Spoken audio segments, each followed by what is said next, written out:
concerned with, getting a couple new bullets, and you really like those weapons, but will it take time for this team to gel? They seem to be meshing very quickly. Domino's first pitch of the game. Wainwright to Rafael Furcal, the shortstop, hitting .263. And the first pitch at the knees and a strike. Furcal with 5 home runs, 27 RBIs. And with his good speed hitting from this side of the plate, third baseman Mark DeRosa has to play in. And speaking of defense, how about the job last night of the LA native Brendan Ryan? He put on a show, didn't he? Well, he's been doing that consistently defensively, but he had the 4 for 4 and a couple RBIs, tying his career high offensively. It was just a well-rounded game, but he wasn't the only one. Good game for the Cardinals.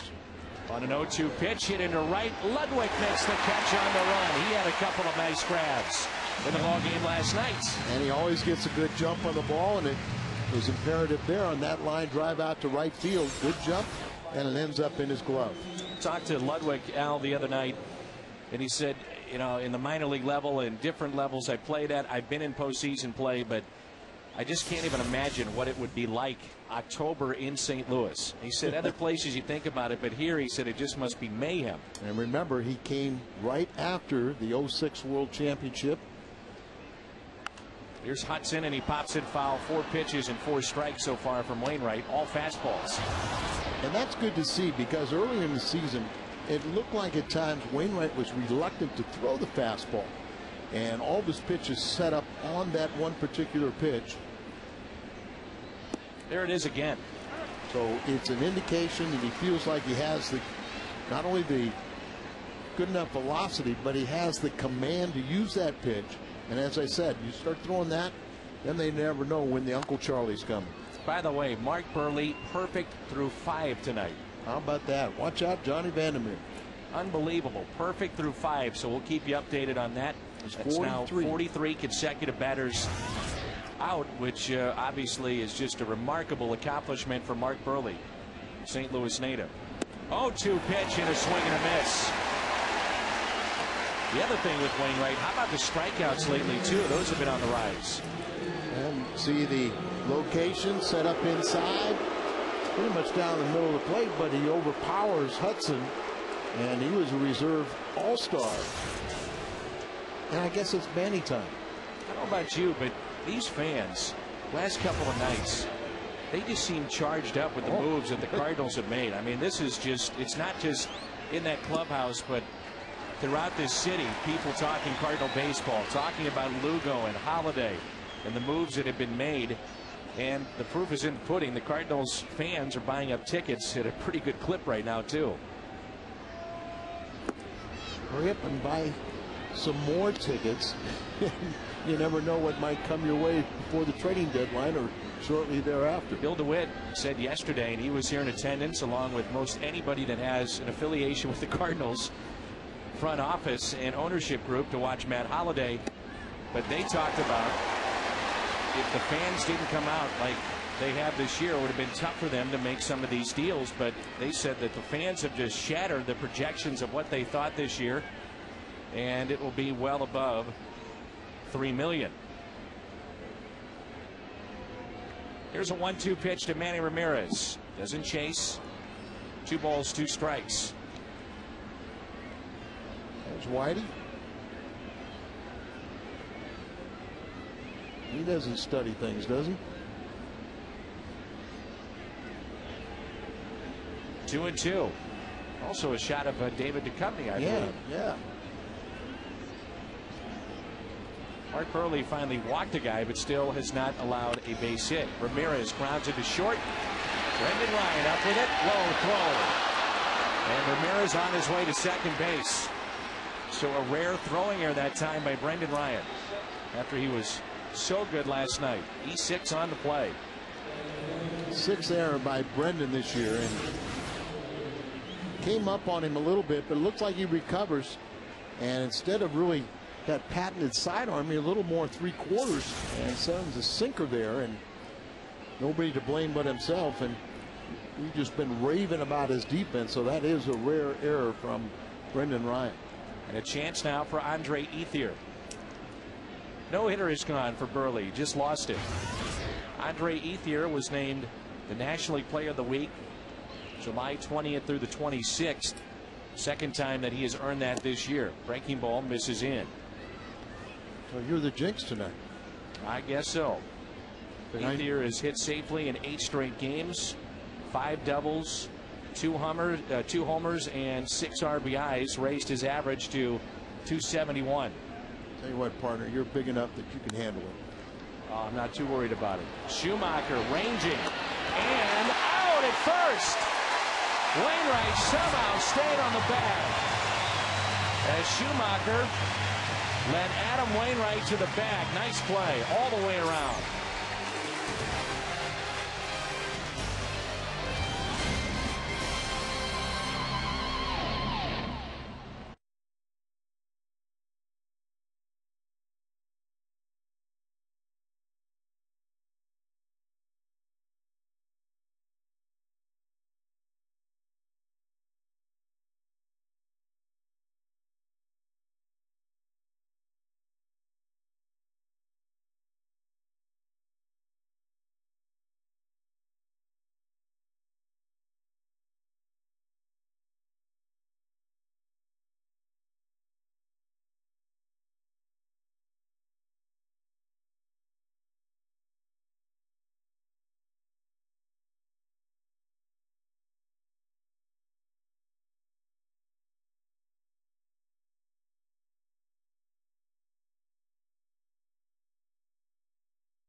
Wasn't easy all the way around as Skip had to lead him to the bag, and pretty athletic play there by Adam, 6'5" pitcher, to put it away for the out. So Schumacher leads it off, then DeRosa and Pujols, Holiday, Ludwig, Rasmus, Molina, Ryan, and Wainwright. Chad Billingsley, the starter, presented by Marshall Wireless. Keep an eye on his front shoulder. It's something that has been of a concern for the Dodgers, as he's been giving up a lot of hits and some runs here in his last 3 starts. And they say when he opens up his shoulder and it flies open, really flattens out his pitches to the right-handers, and sometimes it tails back in the zone. He likes to live on that outside portion of the plate to the righties. And he did win his last outing. 10-game winner the Cardinals are facing here today, only 24 years of age. 16-game winner a year ago. And there you see his last outing when he won, but had been struggling. And a swing and a miss. And he's got a pretty good breaking ball, too. Both these pitchers do tonight. Look at the defense for the Dodgers here this evening. Ramirez, Kemp, and Ethier, presented by Auto Tire. Blake, Furcal, Hudson, and Loney. And the battery tonight, Billingsley and Russell Martin. First strikeout for Chad Billingsley. Comes in with a record of 10-5, 3.72 ERA. This lineup in many ways is unforgiving, as Mark DeRosa last night hit a solo home run. And DeRosa now with 5 with the Cardinals and 7 RBIs. Some pretty good bats in there. Pujols, Holiday, and Ludwig. That's a pitch right there that Billingsley likes to throw. The fastball down and away. Keeps the ball down there. He'll have success, as he's only allowed 10 home runs. A little better than 2-to-1 strikeout ratio. 0-2 the count here on Mark DeRosa. Mark Burley, by the way, 45 straight he set down, which is now a new major league record. 45 straight. And he's lost his no-hitter and a shutout in the 6th inning. Bill Mauer doubled. Here's a 1-2 pitch. And a swing and a miss. A foul tip held onto, and it was Mauer with the RBI. Our keys to the game: batting average with Holiday, Pujols, DeRosa, and Ludwig this season. And then their careers against the Dodgers all pretty good. Matt Holliday saw them a bunch when he was with Colorado. And his career against the Dodgers, a .348 hitter. And you just don't take that lightly, because the Dodgers are always known for their pitching. They're doing it once again with their pitching staff. Get Albert going a little bit here. Join in on the fun. So 2 outs, and here's Albert Pujols. Matt Holliday on deck. Flash bulbs popping here at the ballpark, and the first pitch is strike on the outside corner. He will pound that outside strike zone to the righties. If you can keep it down there, you know, most of the time it's going to keep it in the park, and if, you know, a lot of times it'll be just a single. And if you're going to live out there, you have to get inside on occasion to keep guys from diving across the plate. And then, as you already mentioned, he's got that good breaking ball to keep you honest on top of it. There's a very, very light rain here at the ballpark right now. 0-2 pitch to Albert. Wasted outside, 1-2. Denny Martinez back in 1991 and Kenny Rogers in 1994. Both were perfect on this date in baseball history. Little karma was on his side, huh? 2 balls, 2 strikes.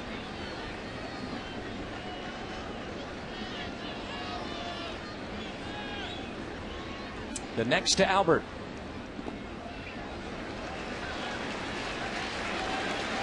Talking with some of the bullpen guys of the Cardinals today, and they just rave about this Cardinals lineup when you look at it from the opposing viewpoint, just how good this is.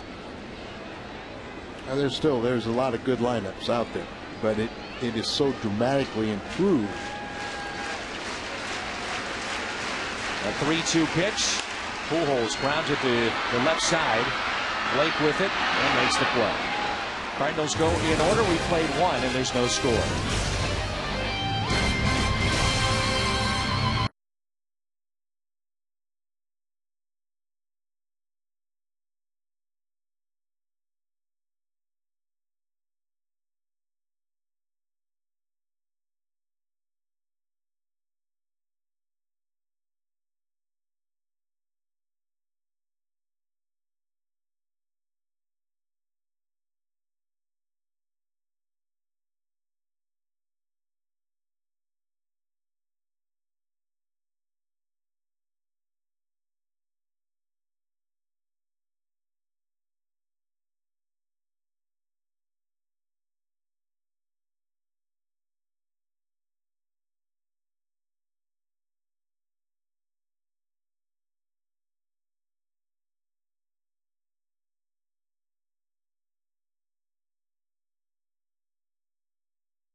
The Dodgers head to Atlanta to take on the Braves. Royals will battle the Rays, and the Yankees square off against the White Sox. Fox Saturday Baseball, our game of the week, 3 p.m. Central on Fox. Check local listings for the game and start time in your area.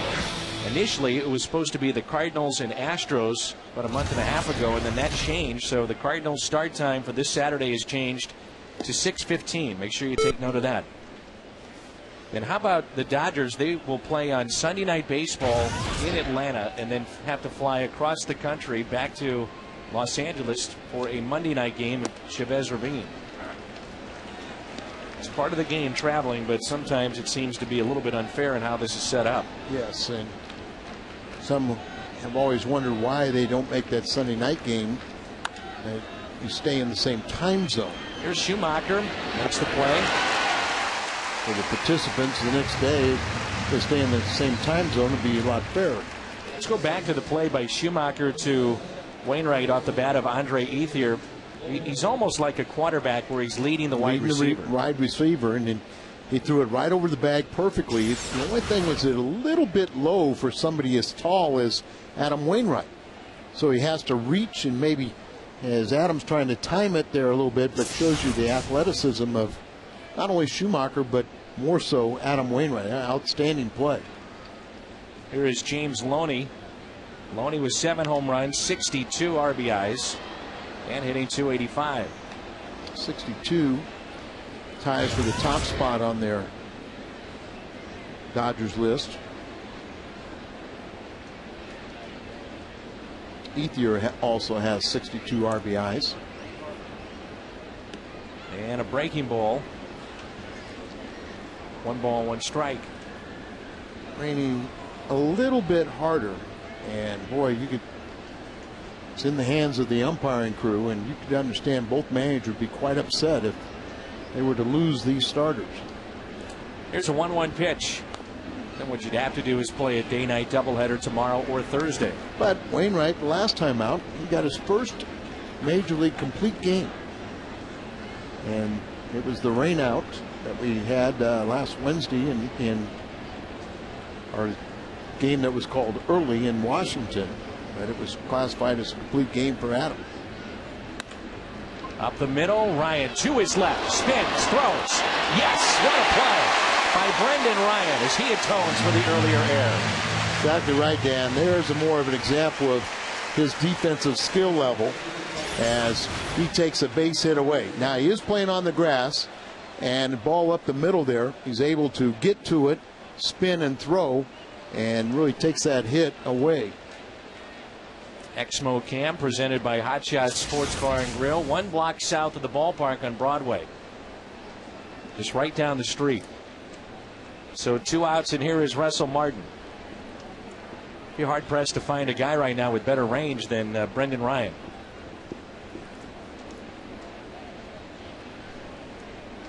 Part of a few double plays last night, and makes a nice play up the middle. Here's Russell Martin. You would hope with rain in the area that the strike zone would be a little bit looser than you normally see. You would hope. You would hope. Martin hitting .263 with 3 home runs, 31 driven in. Again up the middle, and that time a base hit as Brendan Ryan was positioned more towards the hole. And a 2-out base hit, and the first hit for the Dodgers. Exactly right. This time Brendan Ryan was playing way in the hole as if he's going to pull it. You can't even see him in your picture right now. So the ball hit up the middle. Now he'll start flashing in there, but you can see either second baseman or shortstop had any chance at all on the ball up the middle.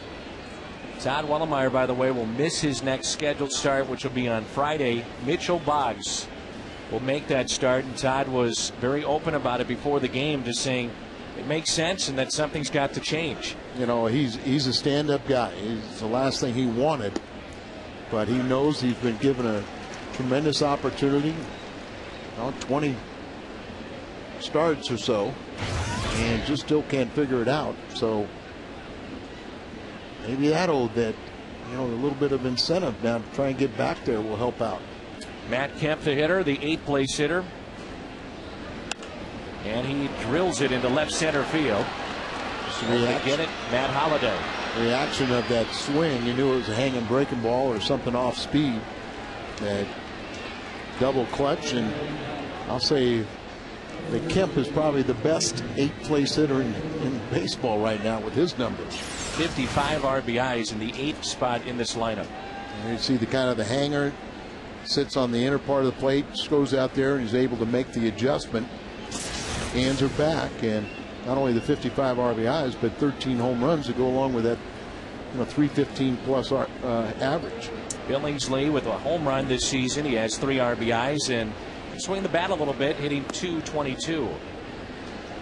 Kurt Kovach, happy birthday as he turns 21 today. So happy birthday to Kurt Kovach. Be careful. No one ever said that to us. No. 2 balls and no strikes on the pitcher, Chad Billingsley. Well, we talked about the first inning, how he really established that fastball, and we like to see that. And now he starts out with a couple off-speed pitches to the pitcher. And there's the fastball in there for a strike. 2-1.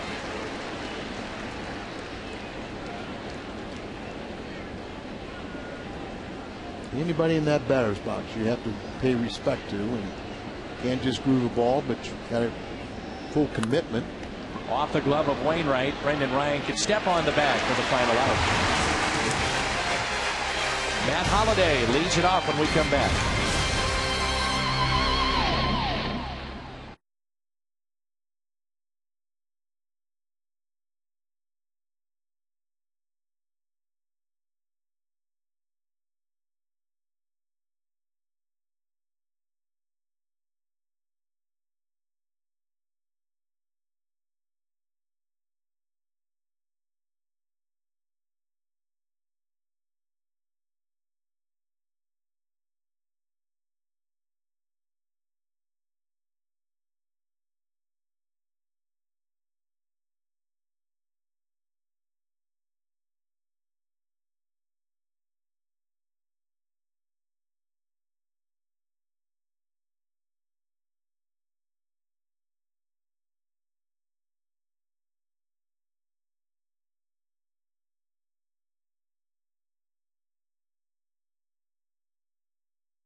There's no score if you're traveling and can't catch the Cardinals TV broadcast. Catch all the action on your computer at MLB.tv. Catch over 100 live out-of-market games per week. For complete details, visit STLCardinals.com. That's where baseball is always on. The Cubs have come back at Wrigley Field and tied it up 6-6 in the top of the 6th against Houston. Now a final. Cincinnati loses to San Diego 3-2. And Milwaukee has picked up 2 runs. It's now 5-2. That's in the bottom of the 7th. Matt Holliday leads it off for the Cardinals, followed by Ludwig and Colby Rasmus. Holliday has doubled in each of his first 4 games with the Cardinals, becoming the only Cardinal since 1954 to have doubled in each of their first 4 games as a Redbird. He just looks comfortable. And we talked about it last night after the game. Had some butterflies, but he feels comfortable here in the Midwest, and he feels comfortable with this organization. It's been the right fit. Those 4 extra base hits to join a ball club was also one shy of Will Clark when he joined the club. And what a difference he made down the stretch. You see that front leg. He picks it up. It's kind of a timing mechanism that he uses. It's Billingsley. He's 4 for 16. With 3 home runs. Interesting thing to me is apparently earlier in the year he was not doing that. You kind of wonder why, with his success, a career .319 hitter. Didn't like that call. And then once he started going back and lifting that leg, he caught fire again. Since 2004, the Dodgers have struggled mightily against the Cardinals. 3-15. As Holiday takes a pitch up. I think they've only won twice in 10 contests here at the new ballpark.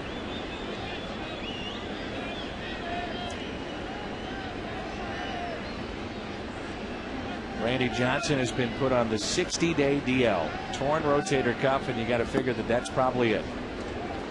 Good thing he won the 300. Because that'd be very difficult to come back from at his age. It was a treat to see him one final time here in Sure. St. Louis, too. And future Hall of Fame. 2-2 pitch. And will we see another 300-game winner? Almost doubtful. I mean, you just wonder if money guys make today, if they're going to want to stick around that long. A 3-2.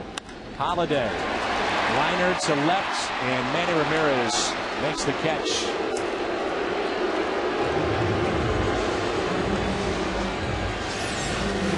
All right, lifts that front foot up, and you got to get it back down, but he's a line drive hitter and a high average hitter.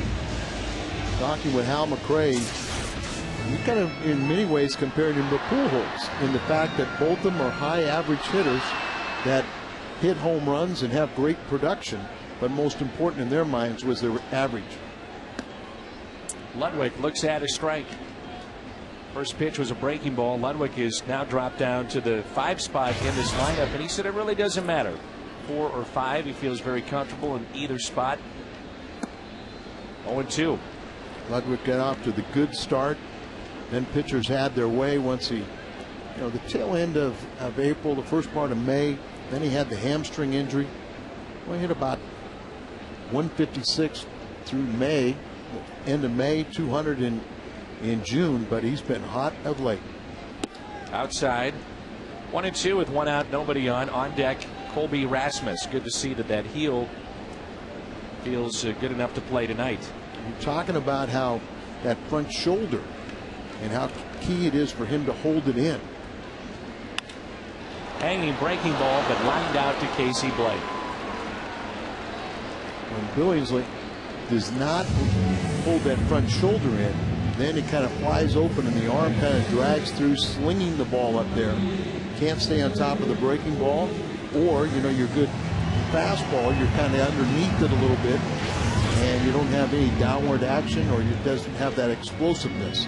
You look at Billingsley and his build, lower half, he's got big legs and a drive towards the plate as Rasmus pulls it foul. You look at him, and his body, it just doesn't quite match the face. He's 6'4", 245, but how about their closer, Broxton? He's 300. The tremendous, lower half. Just not fat or anything, just a solid block. Rasmus is 0 for his last 8. If we see Broxton, you'll see a guy that gets it up there to 100, 101. Throws very, very hard. Kobe's been dealing kind of with a foot issue, a heel issue, and he's hoping it's feeling better.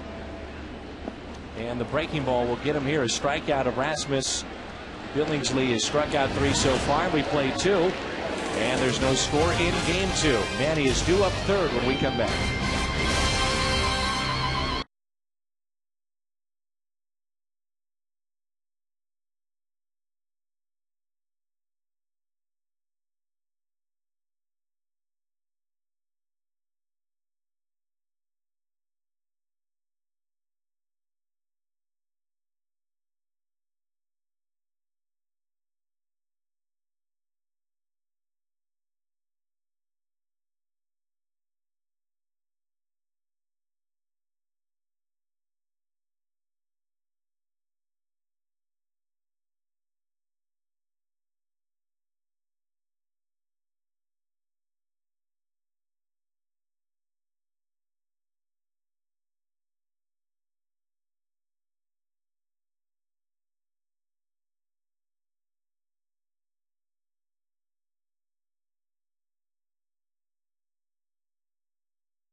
the third, and all youth dancers and cheerleaders, it's time for the 8th annual Team Fredbird Dance Clinic. Saturday, August 29th, Team Fredbird will conduct a one-day dance clinic, and participants will perform on the field prior to the Cardinals game that night.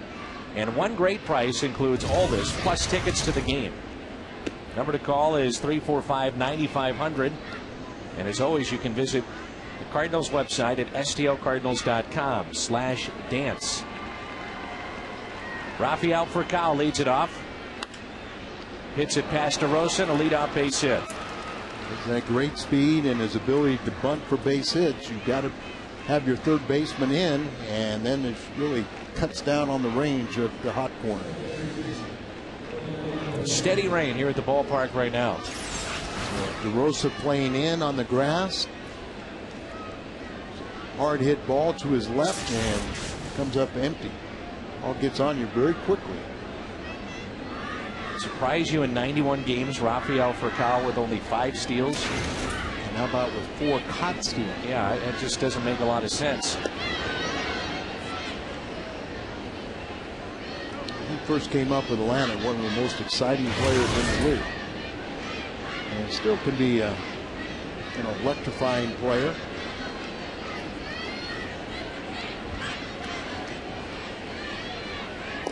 And another check on Furcal.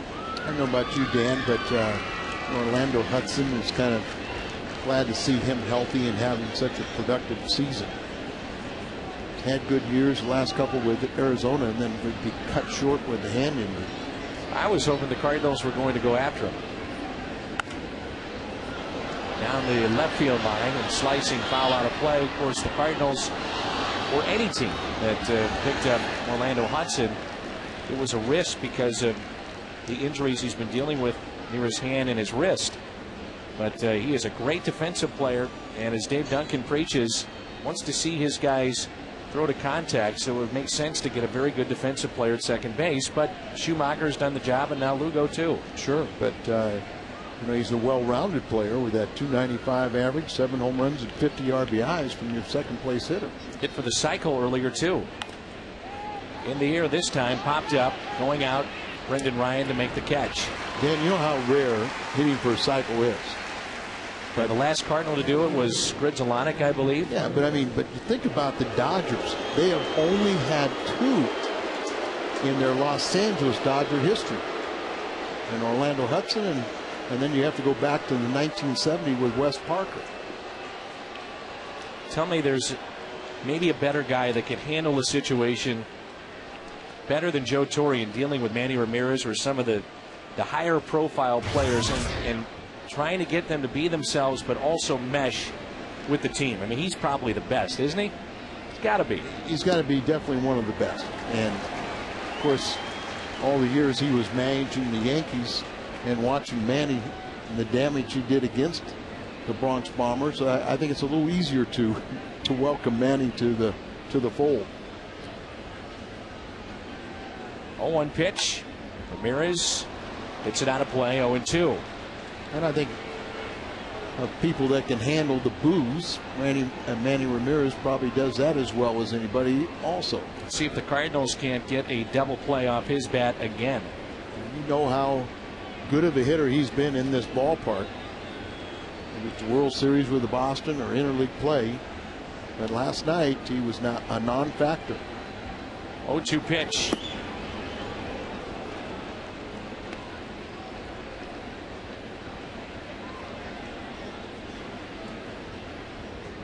Manny has grounded into 4 double plays in 46 games. Struck out 30 times. Struck out to end the game against Ryan Franklin last night.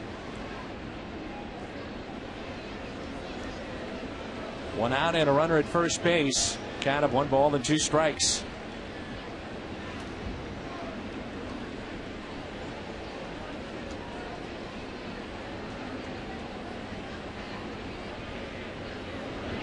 And a swing and a miss.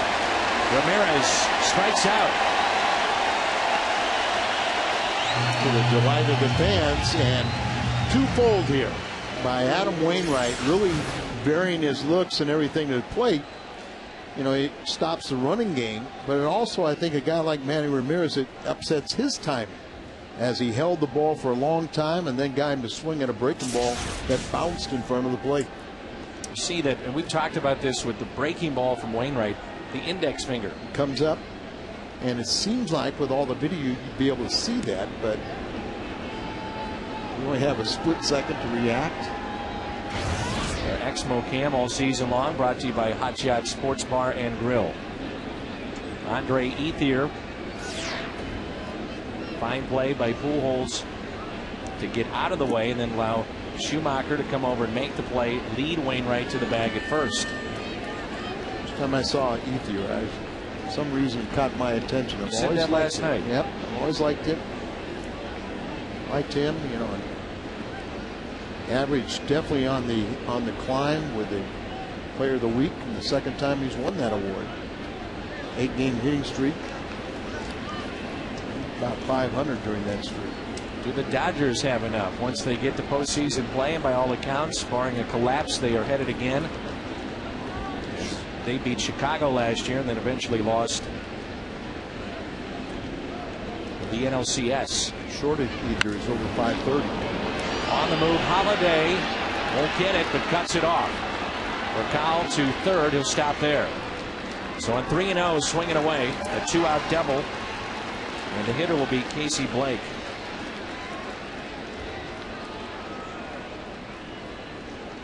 The traction and the footing out there in the outfield grass, of course, not covered up by the tarp, so that is very slick out there, and good for Holiday to get over, cut it off, and then get enough traction to get the ball back in quickly. Yeah, coming off the bat of a lefty too, it keeps on slicing away from him into the corner, so a nice play. And Casey Blake really been struggling. It's under 200 the last 26 games. Picked up from Cleveland last year. We're trying to find any kind of help over at third base. The umbrellas are out still at the ballpark. A steady rain here. Here's a 1-0 pitch. 2 outs, 2 on. 1 ball, 1 strike. Blake only 3 RBIs since the All-Star break, and he's third on the club with his 58.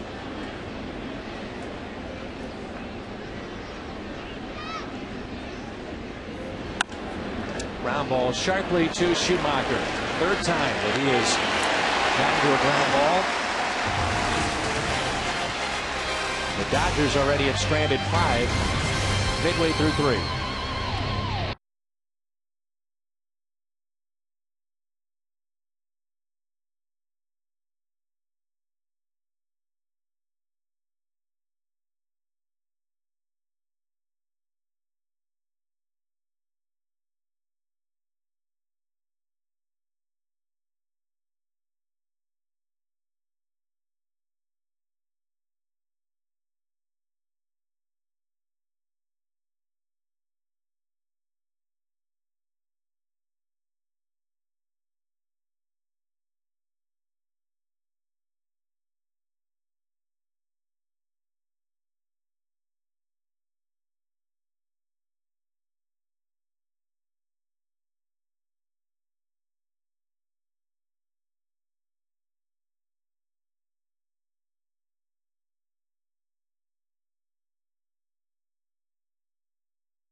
Sportsman West is brought to you by Kia Motors. To learn more, visit kia.com.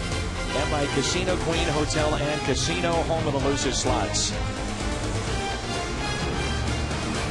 Rain more of a nuisance right now, but certainly the Cardinals and Dodgers can play through this. Chad Billingsley from Defiance, Ohio, and now lives in Arizona. 24th overall selection back in 2003. From Defiance, Ohio to Surprise, Arizona. That's right. 16-win season in his third full year in the big leagues a year ago. Molina, the first pitch. Casey Blank, nice play. Takes the hit away.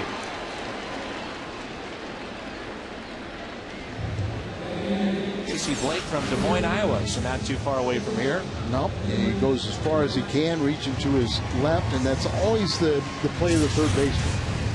Even if the ball is headed right to shortstop, if that third baseman can get to it, it's usually, you say it's his play.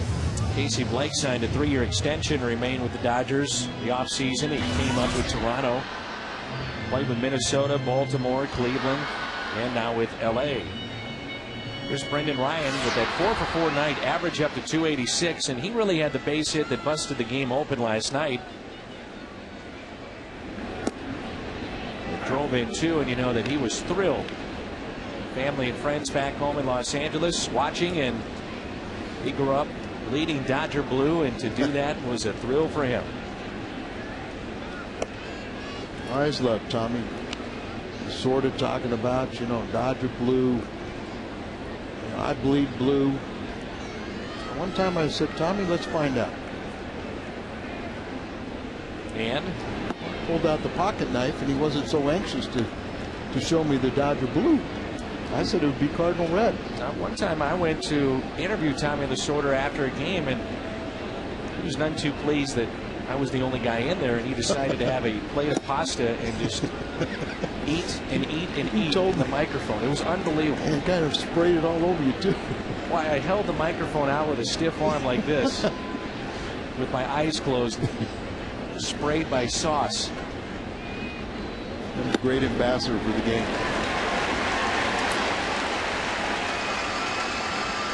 When I walk, everything you knew about fantasy football is about to change. Introducing the all-new Fox Fantasy Football with customized features and new ways to play. Log on to foxsports.com on MSN and join the next generation of fantasy football.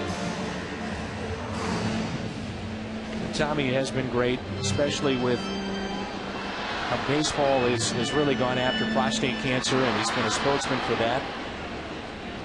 And obviously with the international game at Team USA. Remember when he was managing, you know,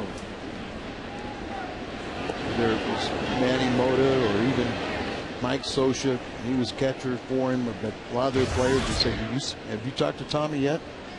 I said, no, I'll get around to it. No, you got to go talk to Tommy right now. You know, he'll get upset if you don't talk to him or listen to him more appropriately. I was going to say, did you get a word in edgewise with Tommy Lasorda? Runner was going, and the only play is to first base. Good as a sack bunt. August 2nd, a busy day for the families here at the ballpark. 12,000 kids ages 12 and under with a paid admission get the limited edition Cardinals Pump, the Build-A-Bear Sunday, 345-9500, or visit us online at stlcardinals.com. And kids can run the bases after the game. It's an ice cream sundae. A family sundae means a terrace or pavilion reserved seat. You get a free hot dog and soda. So that is this Sunday at the ballpark, August 2nd against Houston. Schumacher struck out first time up. First time through this lineup, Billingsley has struck out 3. Skip having another good offensive season. 303 average, hit over 300 last season. As he second best in the National League, hit 340 against right-handers. Leads the ball club with 11 3-hit games, and he's hit 346 in his last 21 games. He was playing against the left-handed pitchers prior to Julio Lugo being acquired, and Lugo has hit very well against the lefties, and I'm sure Tony will play that card quite a bit. A broken bat lands in the stands. Let's hope everybody's going to be all right. Schumacher is thrown out. As he was running down the line with the handle of the bat in his hand.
It off in our quote of the day, presented by GMC. There are three types of players: those who make it happen, those who watch it happen, and those who wonder what happens. From former Dodgers manager Tommy Lasorda, excuse me. I was looking down at Tony La Russa,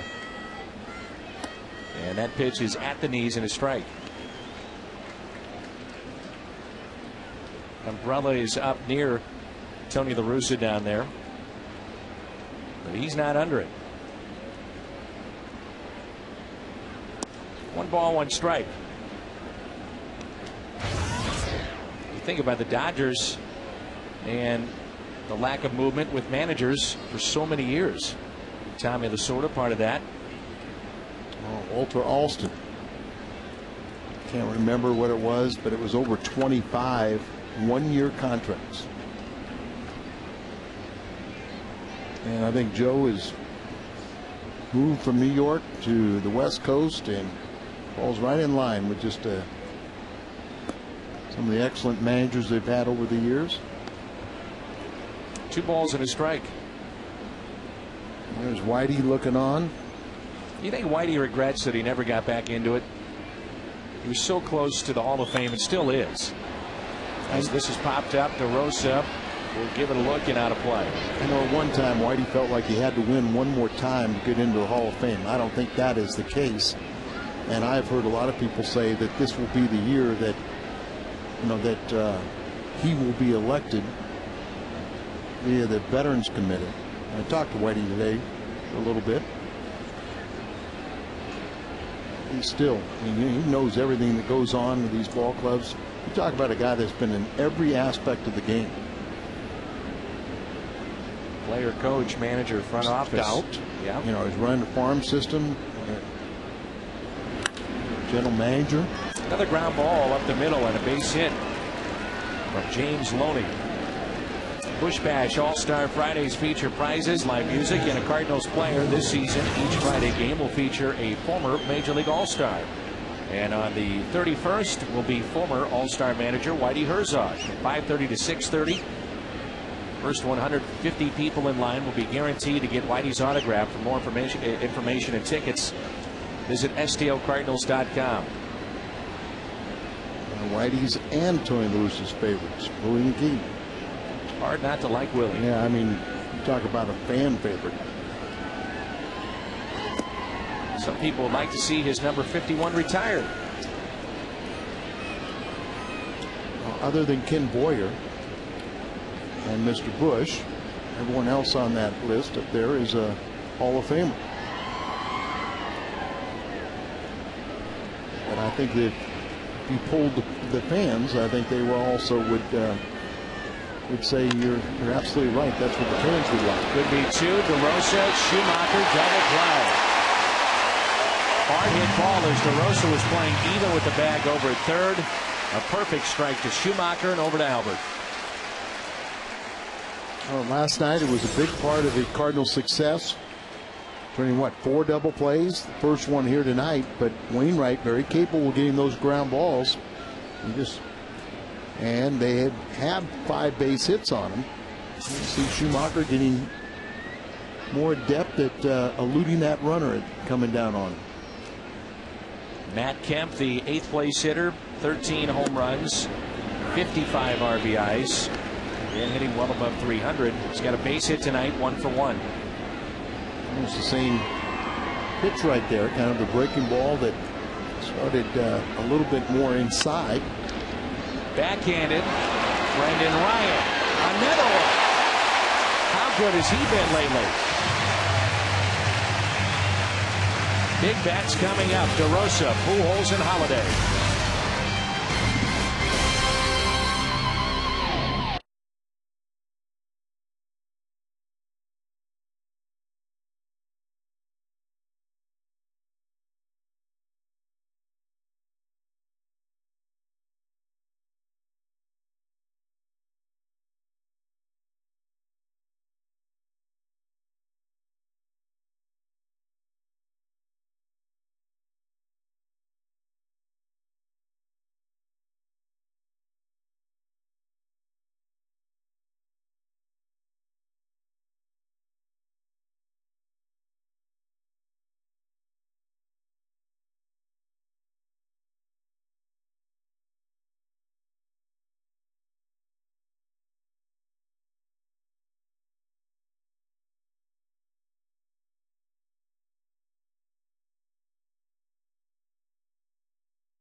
Bob Gibson or if Dizzy Dean pitched to Stan the Man each week on the Cardinals Live postgame show. The greatest teams in Cardinals history play against each other.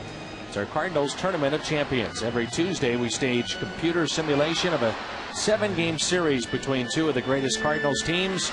Who'll be the greatest Cardinals team ever? Watch tonight on U.S. Cellular Cardinals Live.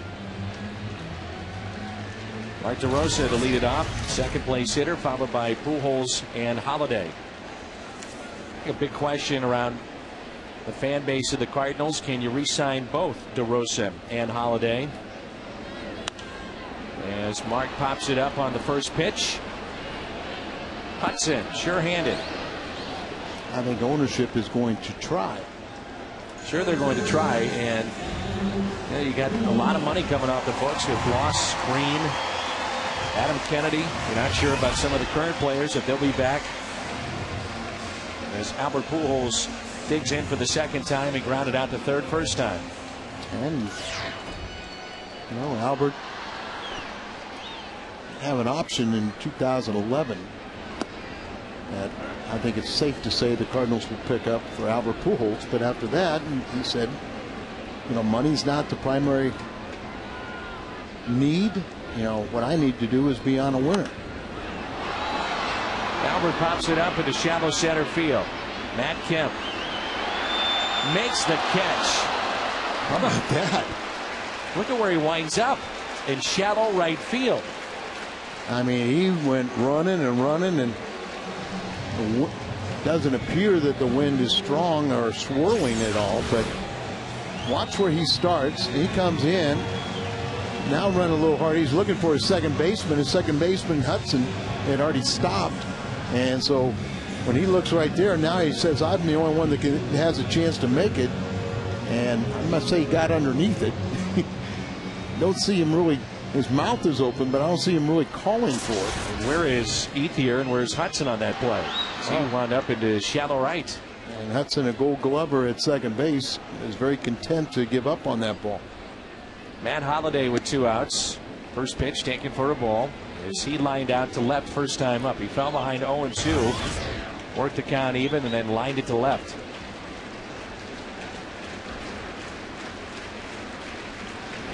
Holliday, base hit into left. Ball just shoots up his bat. The importance of hitting behind Albert Pujols. And there you go. Some of the guys that have done that in St. Louis with Edmonds, Roland, Ludwig, and Holliday.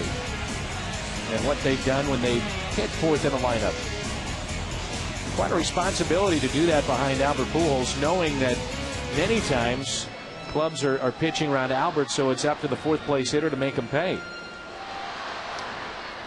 And important to have somebody behind Holliday too, because he will get some of that treatment. So you just have to keep on stacking the lineup. Ludwig lined out to third, his first time up.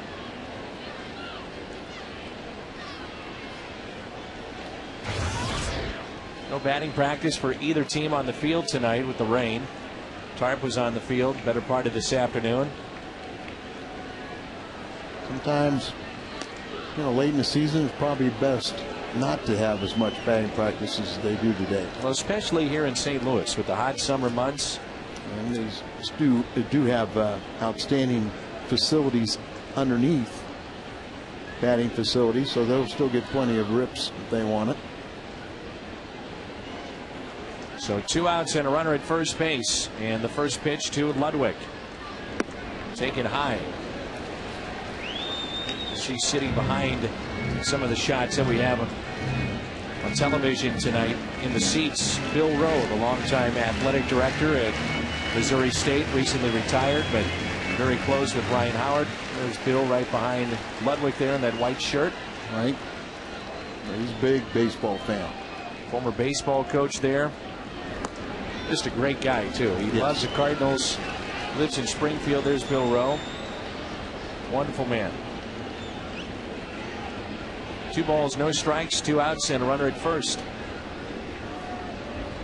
Big by Billy Miller from Missouri State and Ryan Howard. They've had some very good players recently come out of there. MVPs and batting champions. Bill Miller won a batting championship. Now, I want to say he's working for Ned Colletti and the Dodgers. Yes. 3-0. Last time I talked to Billy, he was doing some scouting and was in uniform for a little bit too with the Dodgers as a coach.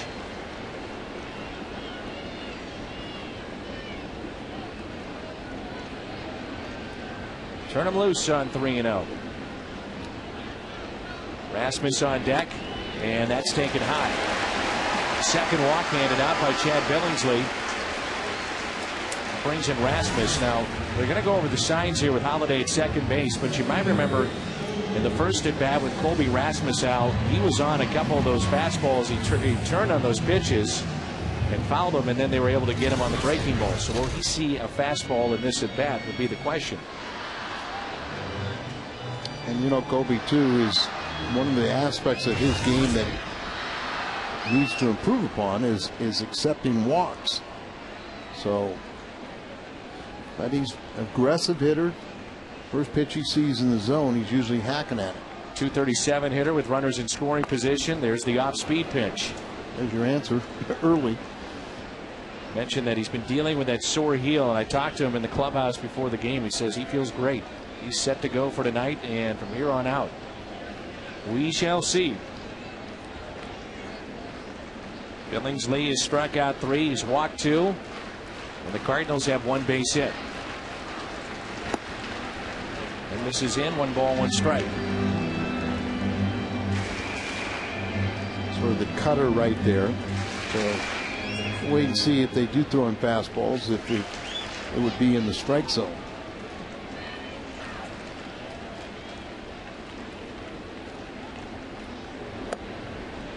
Martin thought about going to first. Now Ricky Ankiel, for those of you just joining us, saying, well, why is he not in there? He's been swinging that hot bat. Ankiel has been dealing with a strained groin muscle. He's 13 for his last 29, but sidelined at least through Wednesday night because of that strained groin. And really, because of the wet turf too, it's not practical to put him out there. Colby is 2 for his last 28. The 2-1 pitch in the air to Manny Ramirez. Catch made. 4 Blues. The pitcher Billingsley leads it off when we come back.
Pro plan and PetSmart Charities to support pet adoptions. PetSmart Charities adoption centers are available 7 days a week in every PetSmart store. So during every homestand, Fox Sports Midwest will feature adoptable dogs or cats and Cardinals Live.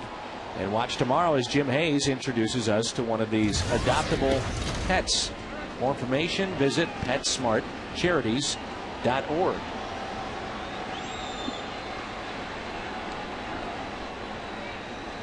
We're in the 5th, and an 0-1 pitch to Billingsley.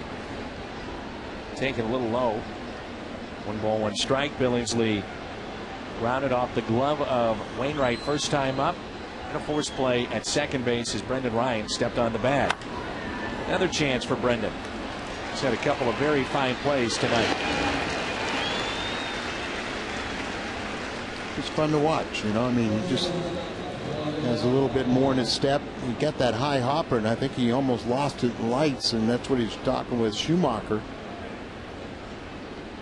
As you know, he looked up to catch that high hopper and caught it right in the middle of the bank of lights.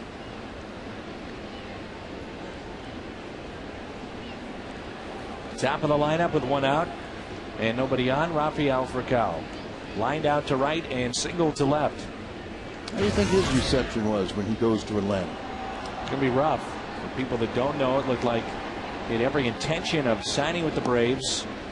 The last second, I mean, the very last second, it seemed like. Well, and I think in the Braves' minds that he had a verbal commitment that he was going to sign with them, and then changed his mind and signed with the Dodgers without telling him. Off the glove of Brendan Ryan into center field. And Frank Wren then came out and said that they would never negotiate with the representatives of Rafael Furcal. The state in baseball history, the Wizard of Oz is inducted into the Hall of Fame. July 28th of 02, and you were there. Yep, it's the only time I've been to Cooperstown. What did you think of it? You know, I mean, it's a neat little setting. In order for me to fully enjoy it, I would have to go back on a Hall of Fame weekend. Everybody says that. There's just too many people to take it all in, and all the different sites and memorabilia that you can look at. Well, you know, have a chance to see. Yeah, I'm going through there, and if somebody recognized me, then ask for an autograph or something, then the people that say, I don't even know who he is, but you draw the attention, and then you just can't enjoy it. But the town is very, very quaint. And well, let's be clear though, you do enjoy signing autographs. No, yeah, but I mean, at that time, it's the only time I've ever been there. I wanted to see the exhibits. That you don't get in trouble, Al, because the fans are the ones that make this game happen.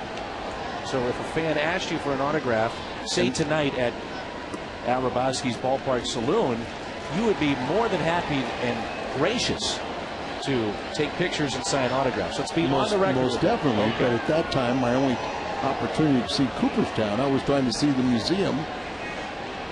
You know what, Al? And I signed the autographs, and that's why it wasn't so much fun for me, because I was signing autographs instead of looking at the exhibits. Well, I got to tell you, just tough. Put the hat on or something, because you're very gracious with. I always say this. You are extremely gracious to the fans and willing to sign autographs, and take you to Cooperstown. It'd be a little trip for you and I in the off season. Right. And then we're going to enjoy it. We would love that. And I've got some of the Cardinal players that are coming over to the Ballpark Saloon on Saturday, this Saturday, for a very good segue. Charity event for Little Patriots, Embraced, which is an outstanding organization that helps with financial and all needs for deployed military families. That is a great cause. Big need for that right now, and got a bunch of guys coming over and a lot of raffle. Former players Saturday? Yeah. And this is before the game. This is before the game. And we're doing that game. It was originally not one of our games, so I guess most of the signing is going to be between 4:30 and 5:30 for the 6:15 start. 2-2 pitch. Taken down and in by Hudson, who is 0 for 2. Let's see if they want to start the runner for Cal at first. Now, I was a little surprised. Back in the third, they did not start the runner for Cal a couple of different times, maybe to avoid the potential of a double play. Let's see what Joe Torre wants to do here on 3-2. You see how many ground balls that Wainwright has gathered. So there he goes. Swing and a miss. Throw to second. Not in time. Stolen base number 6, 4 for Cal. I mean, you watch him run. You say to yourself, why does he have only 6 steals? Not sure you agree with me or not. Well, you got a breaking ball here, and it bounces up there, maybe a little bit slick and not a typical Molina throw. No, I am surprised with 6 steals and 10 attempts.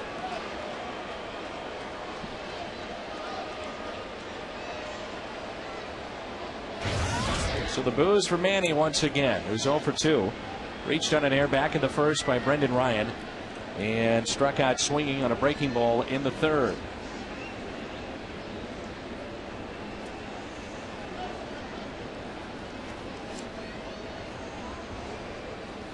Man time call.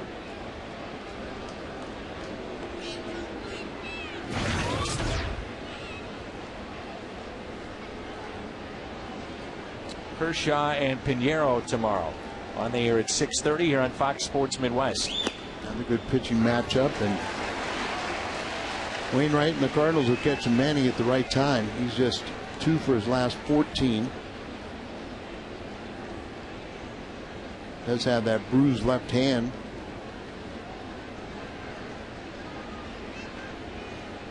Wainwright has struck out 3 on the night after the most recent K of Hudson.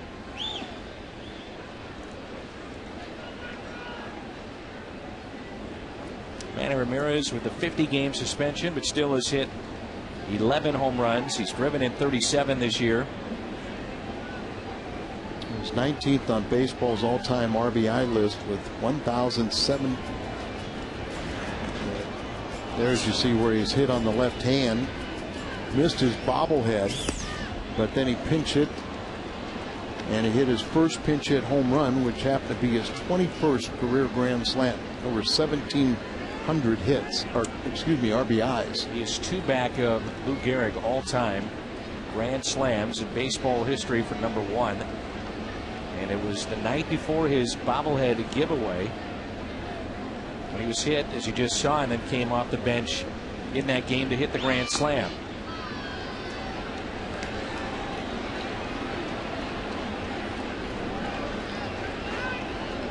Three balls and a strike. First base is open, so the question is, at 3-1, do you want to give him a pitch to hit or deal with Andre Ethier? Well, you would almost assume it's going to be a breaking ball, unless they just flat out waste it on, not throwing a strike with a fastball. It looks like a breaking ball. Way outside, a fastball catches the corner, and Manny can't believe it. Listen to this crowd.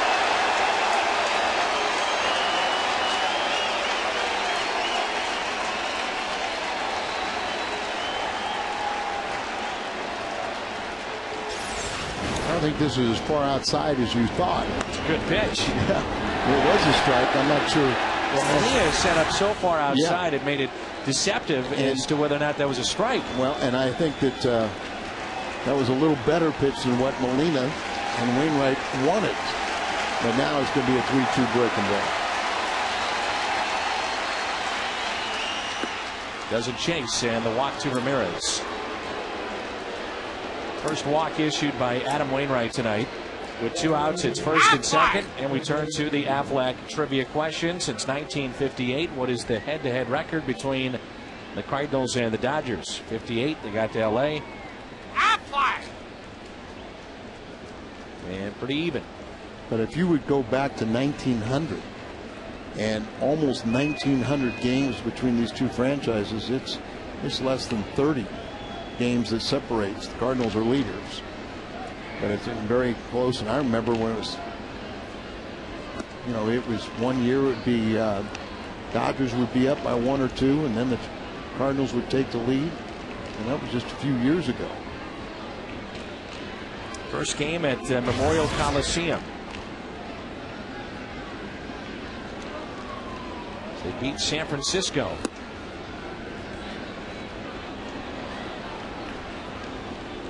That was interesting, watching baseball at the old Coliseum. Football stadium. That was where they decided the Olympics in the big oval stadium, where left field was about 250 feet. Rick Monday up there. 250 feet to left field, and so there's a broken bat. Pujols has got it. Underhands to Wainwright as the bat again flew into the crowd. Midway through 5, no score.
To bring you up to speed with the AT&T Rapid Rewind.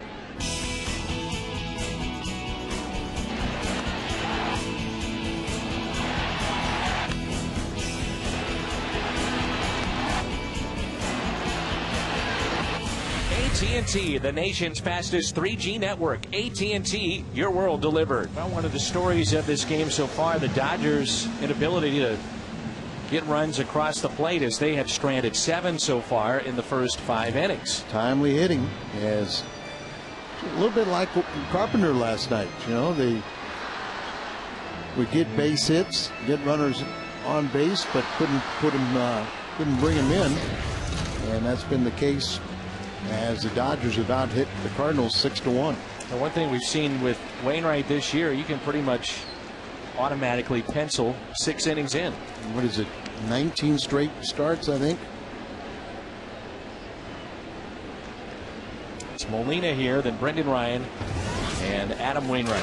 Last 19 starts, at least 6 innings For Wainwright. Pitch count at 74. That was pitch number 50 for Billingsley. Yadier grounded to third, first time up. The Cardinals have 1 base hit. That was in the 4th off the bat of Matt Holliday, a single to left. 1-1 pitch. Well, that is scary right there. As everybody remembers Juan Encarnacion with Aaron Miles at the plate. This one was down, but almost clipped Brendan Ryan. Now he's moving from the on-deck circle. I don't blame him. And then it split the bat boy, and the one guard right on the field. 1-2 pitch. And Yadier swing and a miss. That's 4 strikeouts for Chad Billingsley. We've had 2 broken bats dangerously fly into the crowd tonight too. And they've been, what, about 15, 20 rows deep. Both those projectiles with very jagged edge. That's dangerous. So Brendan Ryan has been busy tonight. He has committed an error, but he's had a couple of fine plays short defensively, and he's also walked. He was stranded back in the 3rd. 1 out, nobody on.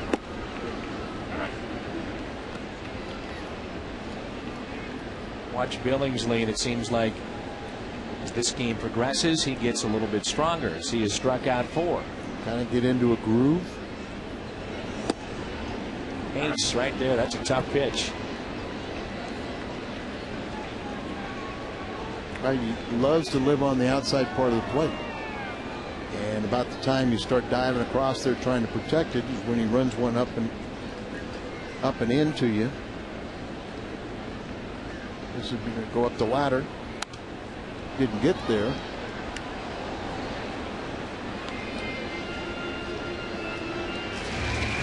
Probably hasn't played enough, but he certainly has opened up a lot of eyes around baseball as we talk to the scouts and opposing teams.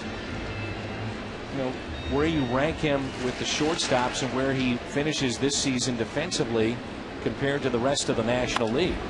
And what that might mean for him is for Kyle gloves and throws. What's on tap? It's game 3 between the Dodgers and the Cardinals tomorrow night. And our Bud Light. What's on tap? The difference is drinkability. It's always fun now to watch Pinheiro throw the way that he's been throwing. He's all of a sudden moved from being a guy that you thought could be your 5th starter to, you know, maybe your 3rd. That's right. You know, probably right now you'd have to say he's throwing a little better than Loesch, who's trying to get it back in gear after his disabled list stint. Well, Washington does the Cardinals in the Central Division a favor as they defeat Milwaukee 8-3, and Astros had opened up a 4-run lead over Chicago.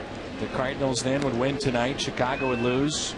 They would leapfrog the Cubs and move into first place.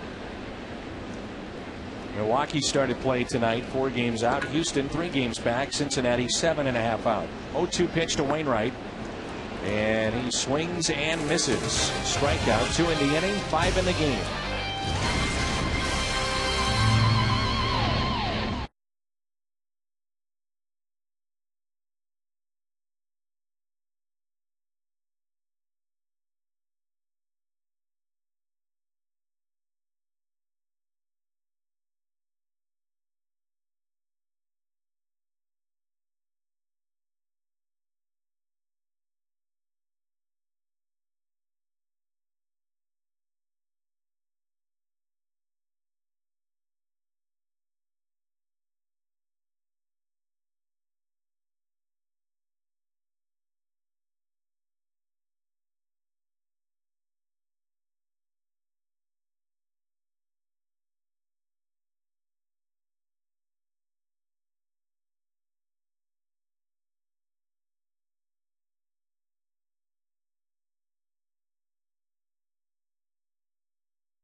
on Fox Sports Midwest is brought to you by AT&T. Switch to the nation's fastest 3G network. AT&T, your world delivered.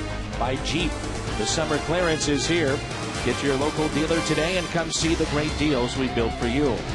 And by the new Pina Colada Batista Freeze from Taco Bell. It's seriously refreshing.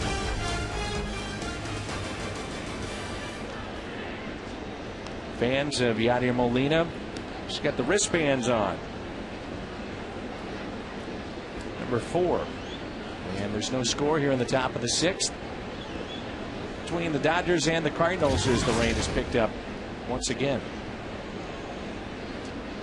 Well, let's retire the Dodgers. Cardinals get a leadoff home run, and we'll worry about it later.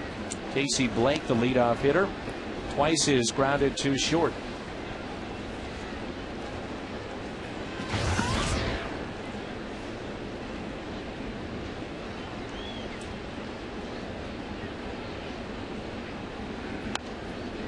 Strike 2, Casey Blake here, then Loney and Russell Martin. The contrast with Casey Blake when he's facing a right-handed pitcher, less than 250, but left-handers, he's batting over 360 and really struggling of late.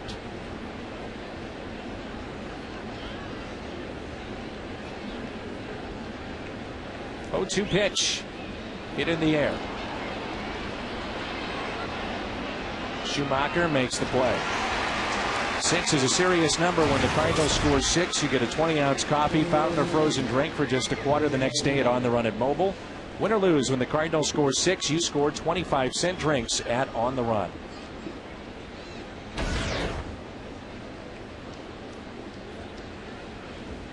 Suter's in the house and shaved.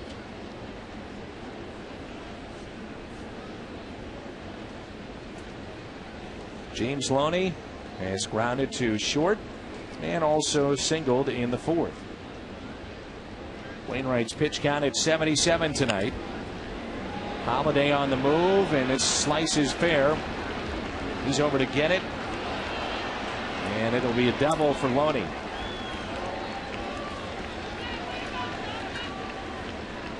Not much he could do there. No, it just and he pull a little bit, makes a good pitch, kind of gets jammed, and then coming off the bat, a slice away from him, gets underneath there a little bit. But that was a double all the way, no matter if Holiday picked it up cleanly. Mentioned that the Dodgers own the best record in baseball, as the Yankees are just 1 game back at 61-38. Detroit leads the Central by 2 games over Chicago and Minnesota. And out west, the Angels 2.5 games in front of Texas. Seattle now 7.5 games out. Good chance that the wild card winner in the National League could come from the National League West. This Colorado is 54-45, and it seemed like they caught fire when they got to St. Louis. Check swing. 1 ball, 1 strike. Russell Martin, the hitter, grounded into a 5-4-3 double play. Hard hit back in the 4th and singled in the 2nd. That'd be interesting, but I might think that the wild card will come out of the Central Division. Down the stretch, a couple of teams get hot, go back and forth. We've seen that before with Houston and St. Louis. Sure.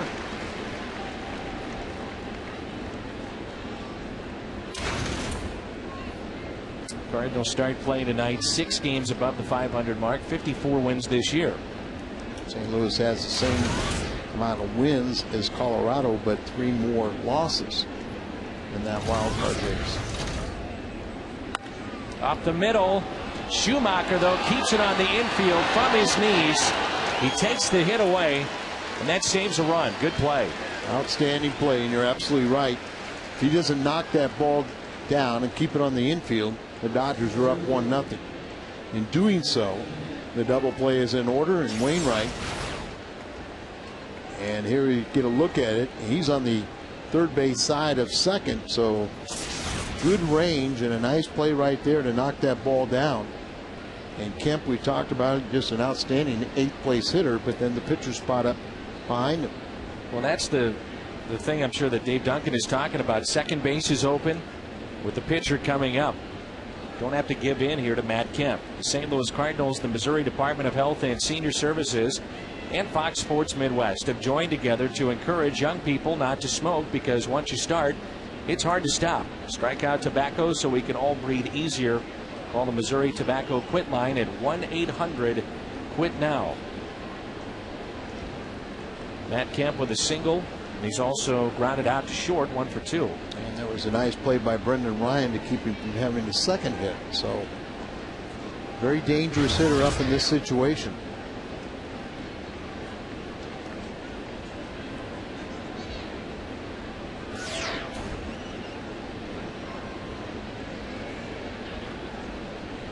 Top of the ninth, and the Astros trying to hold on 10-6 against Lou Piniella and the Cubs. Saw Lou Piniella with the bases loaded trying to win a game with a squeeze last night. Eventually it was a walk-off home run by Alfonso Soriano. And apparently he enjoyed his at bat, right? Stopped, admired it. Everything else that goes along with it. Even waved to the Astros, or made sure they knew that it was he that hit the home run.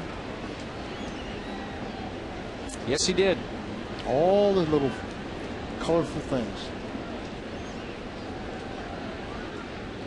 Runners at first and third, 1 ball, 1 strike, 1 out.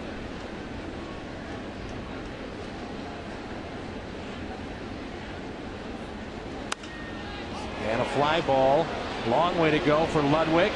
He should get there, makes the catch. And they're not tagging up, so good play on the run by Ludwig.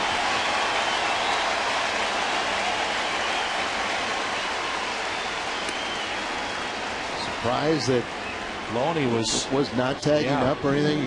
He was halfway. Say, basically, if it gets down, he scores. But if Ludwig doesn't come up with it, there's a good chance that he would score too. And it's a fair ball, but Loney was coming down the line. Larry Boyd should be yelling and screaming at him to tell him to get back or not. And so apparently this is how they wanted to play it. So 2 outs, runners at first and third. What would have happened if, say, Ludwig, when he caught that ball but then stumbled, he still would have had to go all the way back, trace the steps, and then try to come home, and that would have given Ludwig enough time to recover, and I don't think he scores even in that scenario. 1-0 pitch to Billingsley, and that's a strike. The Cardinals have the top of the lineup coming up, and certainly this has been the best opportunity for the Dodgers tonight. They have already stranded 7. If Wainwright can get out of this, you think about the momentum shift to the Cardinals in the bottom of the 6th.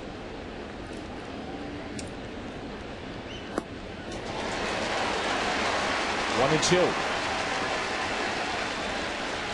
With the 2 strikes down, you got to finish him off, or you can have that momentum shift. And 1, you don't want to hang a breaking ball.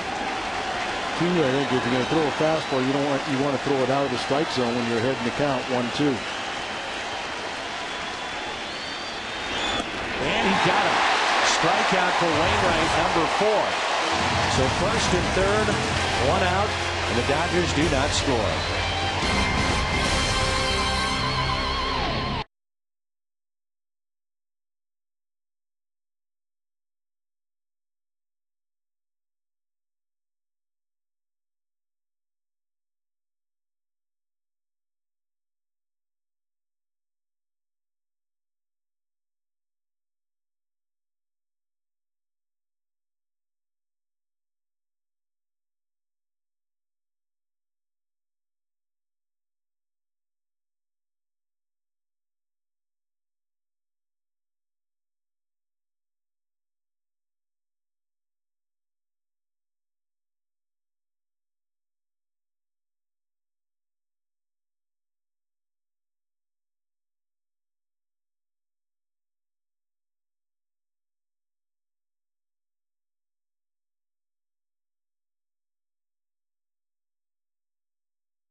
Here at Busch Stadium in St. Louis, a delay at the start of our ball game tonight. Game 2 of this 4-game series. And the top of the lineup for the Cardinals, Tony La Russa. The Redbirds looking for offense.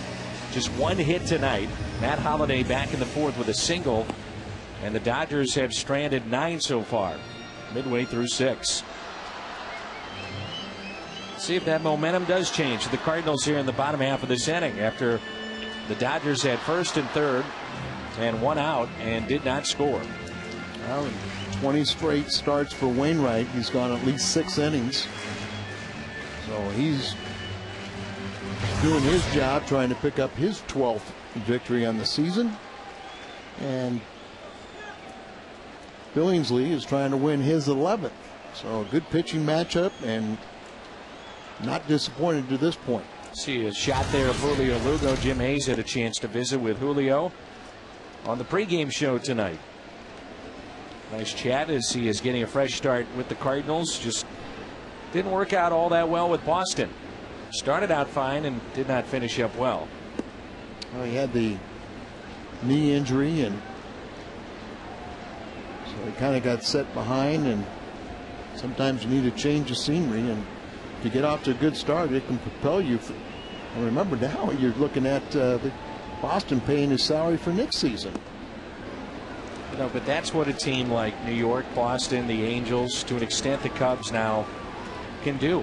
You know, if you're unhappy with a player and he's owed that kind of money, they can afford to say, see you later. That's right. Small market clubs or even medium market clubs don't have that flexibility. 2-2. That's what makes the Cardinals moves, you know, in my mind, awfully gutsy.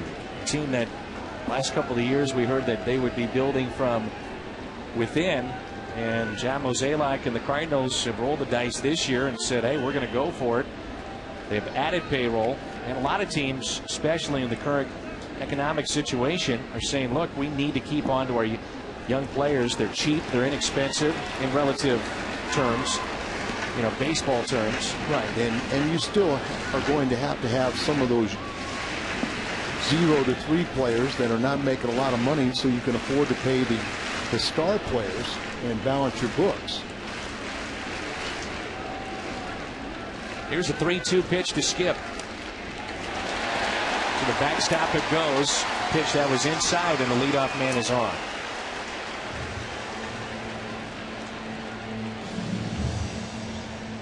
Cardinal fans, when it comes to tickets, you deserve Major League service, so go online to StubHub, the official fan-to-fan ticket marketplace of the Cardinals, and the only site with Fan Protect guarantee.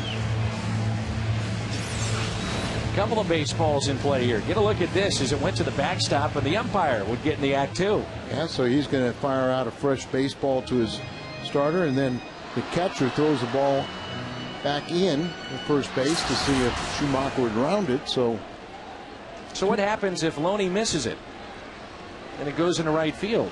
Which ball is in play? Umpires. I would agree with that.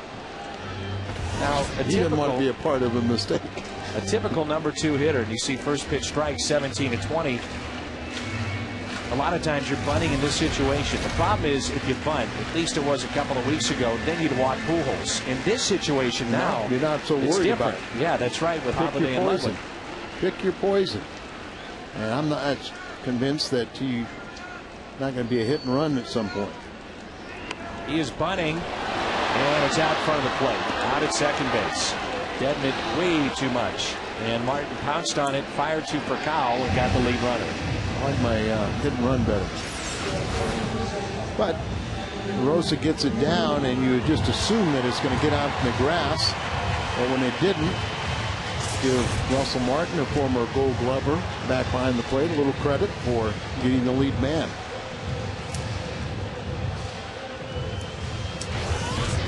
Albert Pujols' last home run came against Arizona.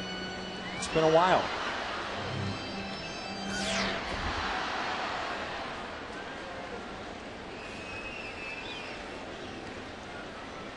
That was right after the break, and he hit a couple on that first night back, and since then he's been fairly quiet.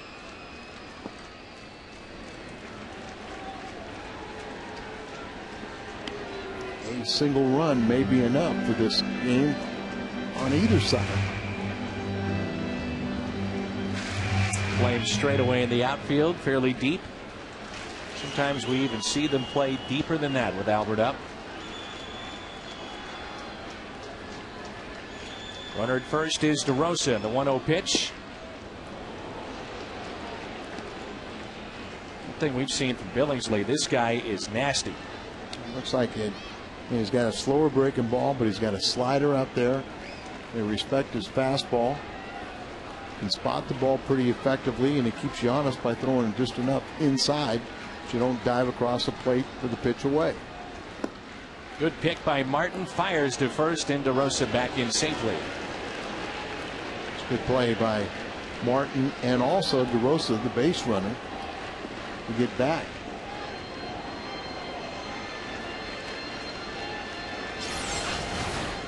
See you skip like that, and then you're thinking the ball's bounced, and maybe you could get that caught taking the secondary lead and one step too far, and you get picked off. Matt Holliday on deck. 2 balls, 1 strike, the count on Albert. 1 out and a runner at first base. 2-2.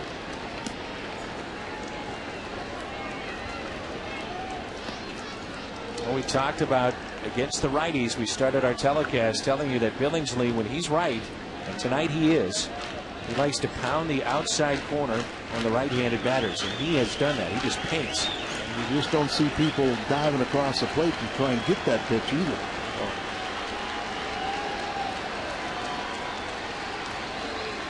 2-2. Ooh, he just missed. That was a ball, but that was a very good pitcher's pitch. How do you take that pitch? Well, the only way you can hit that is, you really reaching out there and just try to take that ball between first and second. Get that ball up a little bit, becomes that much more hittable. But that was a tough pitch to lay off of.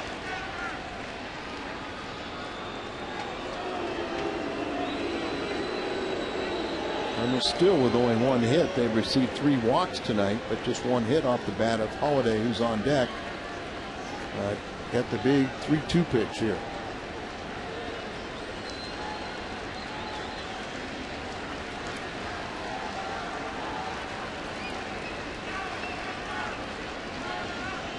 Runner goes, and the pitch is taken for a ball. And that's a nice play by Hudson. It winds up in center field. DeRosa could wind up at third. And I think that Russell Martin is in a little argument with the home plate umpire, saying that was good enough to be called strike 3. You strike him out, throw him out. You don't want to be the umpire. You just execute. But he comes up there firing because in his mind, he thought it was going to be good enough for the strikeouts. So we had a little conversation with Rob Drake.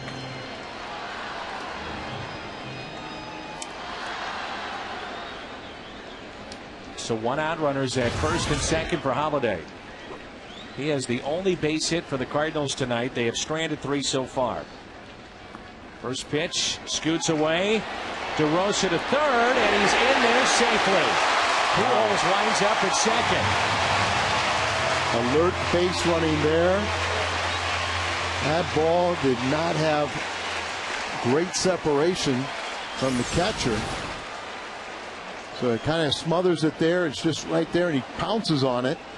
And if that throw is to the infield side, DeRosa may be out. But since it's to the foul territory, he gets to the back part of the base.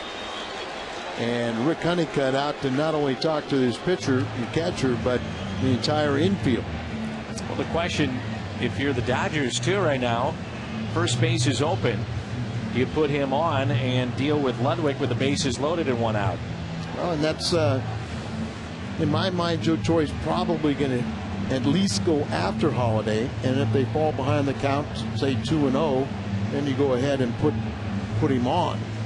Start fresh against Ludwig. But it's the same old scenario, Dan. You need protection for Albert. You get that with Holliday, but you need protection for him also.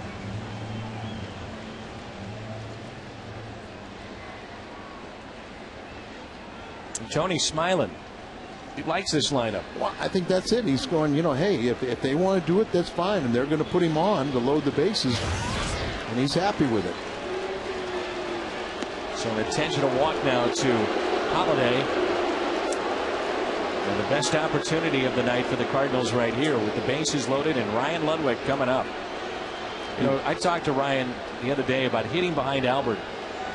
And, Ludwig's numbers, if you follow the Cardinals closely, when Pujols was walked, intentional or not, Ludwig's numbers when he followed in those situations were terrific. Well, Dan, let's just look at it this way. The Dodgers have the best record in all of baseball.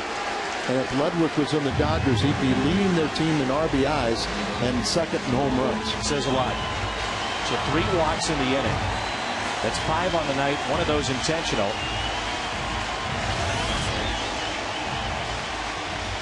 These fans that have stuck around now have a chance to get a little excited as the bases are loaded with 1 out. On their feet at Busch. 0-0 game in the bottom of the 6th inning. 1 pitch could determine the outcome.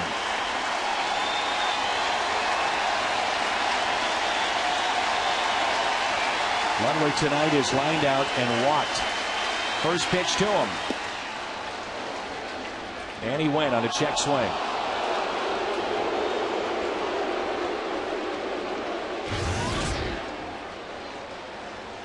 This season, 1 home run, that grand slam at Kansas City, his only grand slam of his career. 6 for 11, 545 average with the bases loaded this year. Billingsley set in the 0-1. Another check swing. Held up, 1 ball, 1 strike.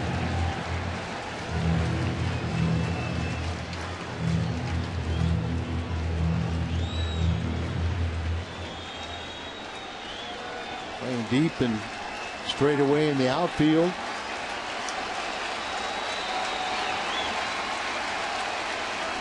One to Ludwig. Up the middle, base hit. 1 run is in. Here comes Albert. He will score. Ludwig makes him pay here in the 6th.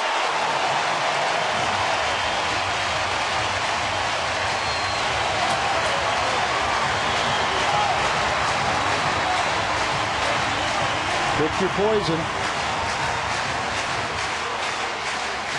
Ludwig very confident in his ability to drive in runners, and good RBI guys go up and they thrive in those moments. They want to be there with the game on the line. Instead of doing it with a sacrifice fly, he hits one right back up the middle and drives in 2, giving him 65 on the season. And Adam Wainwright is appreciative. So 1 out. First and second. Rasmus takes a ball a little bit low. So only 2 hits for the Cardinals tonight. 8 for Los Angeles. The Dodgers have stranded 9. And yet the Cardinals have themselves a 2-0 lead. 5 walks. 3 of them this inning. 1 intentional.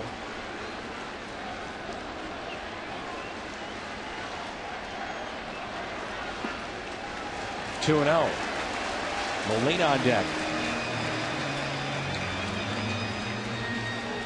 Stirring in the Dodgers bullpen.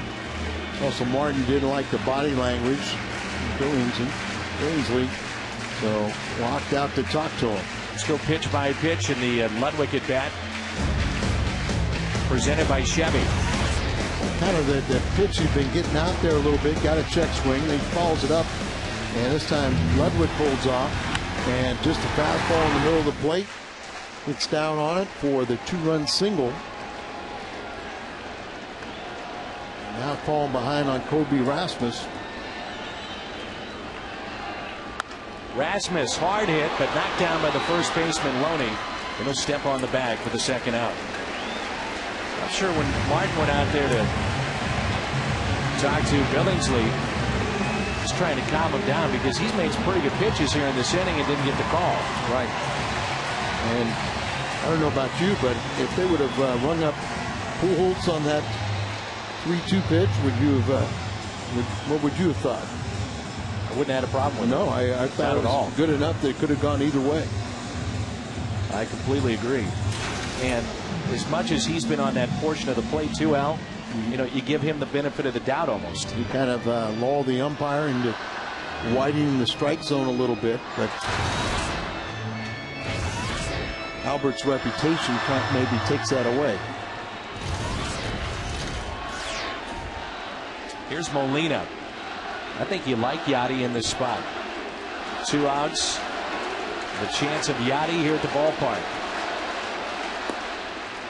If he wants to go on the outside portion of the plate, might benefit Molina, who is so good at just serving the ball into right. He's almost trying to pull the ball, though. Grounded third the first time, then he swung it wildly at a pitch a foot outside, and that first one, it looks like he was trying to pull it. So he might change as he goes deeper into the count.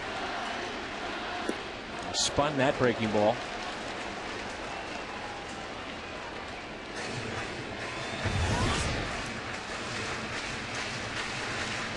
"26 pitches here in the 6th inning. Doubles innings 1 and 2.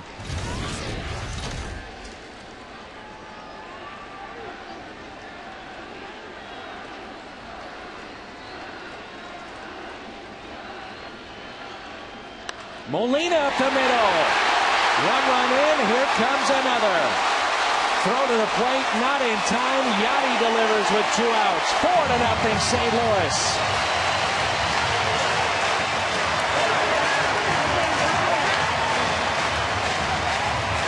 Three singles on the night, but 2 of those well placed after 3 walks.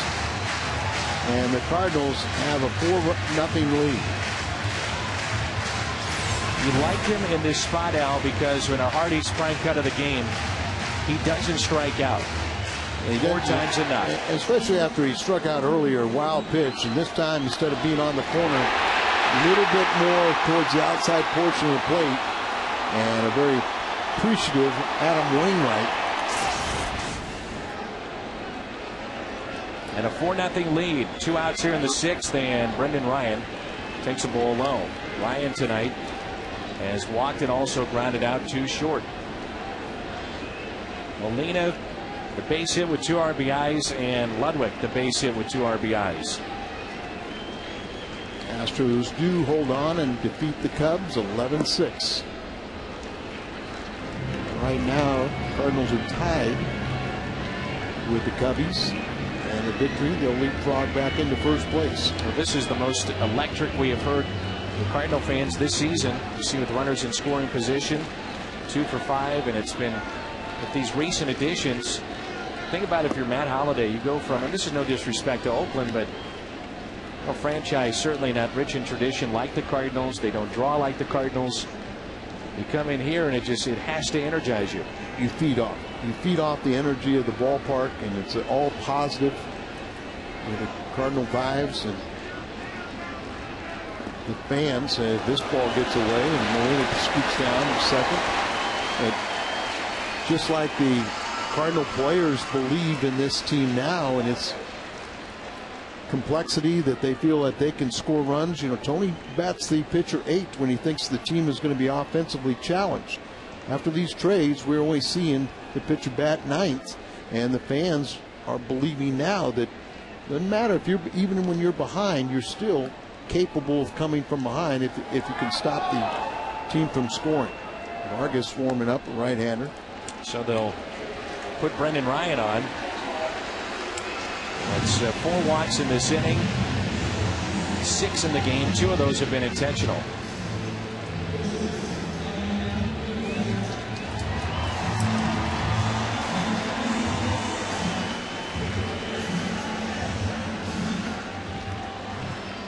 Sometimes after a long inning like this, you know, that pitcher needs to really concentrate on those warm-up. But when you get in a bat, it kind of gets your heartbeat and your heart rate back up again, and so it's at least you feel like you're back in the swing of things.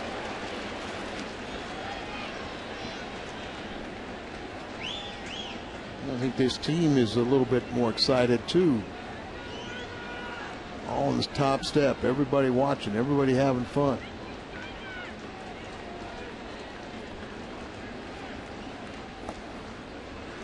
And Martin has been busy here in the 6th inning.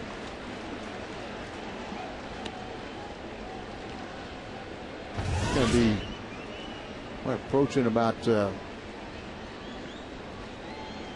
35 pitches or so in this frame. Yeah, 34 in this inning. So pitch number 35 coming up. Schumacher on deck. He started things off with a walk. Base hit left field. They will wave in Molina. The throw by Manny Ramirez not in time. 5-0 Cardinals as Wainwright delivers.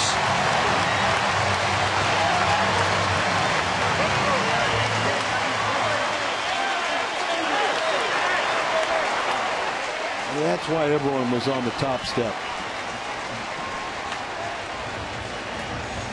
Such a good athlete. He showed Wainwright his athleticism with a nice play at first base. He can help you swinging the bat. And we all know about his ability to pitch. Oh, it's getting blasé now.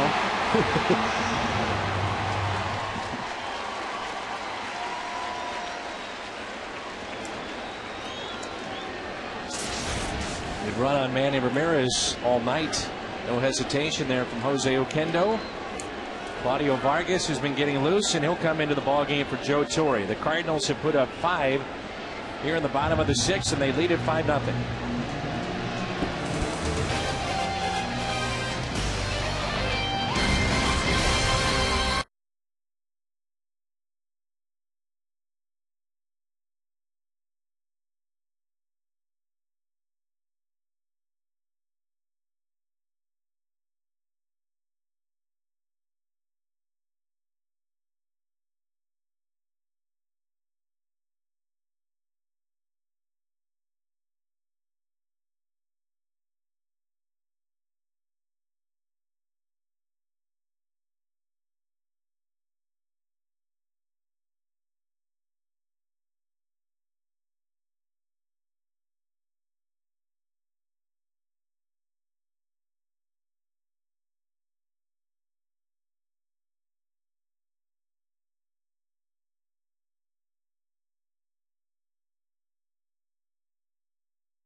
Bullpen. Claudio Vargas comes in here. He made his first appearance this year, July 7th, for the Dodgers.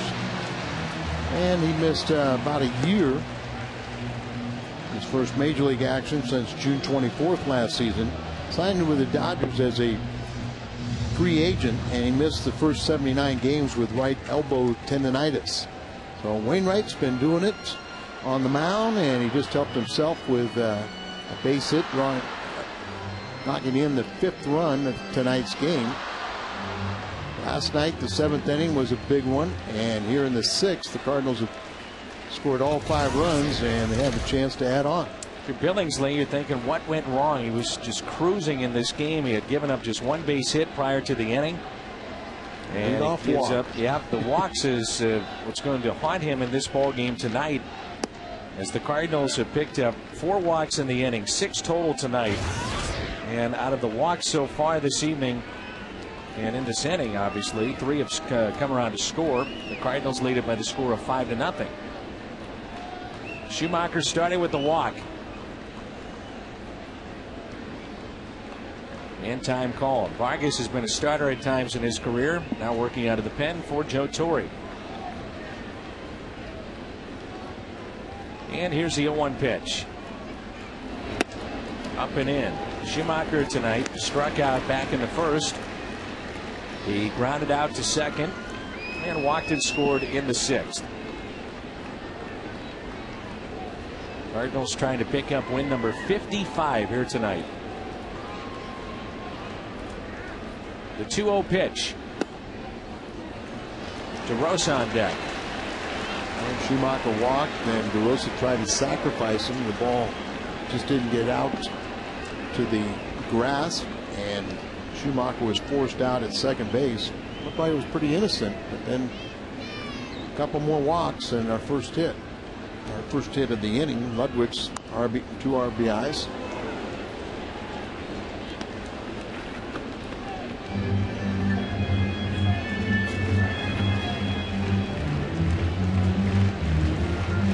Tony La Russa trying to figure out the count. The scoreboard here at the ballpark is 3-1. We got 2-2. I believe it is 2-2.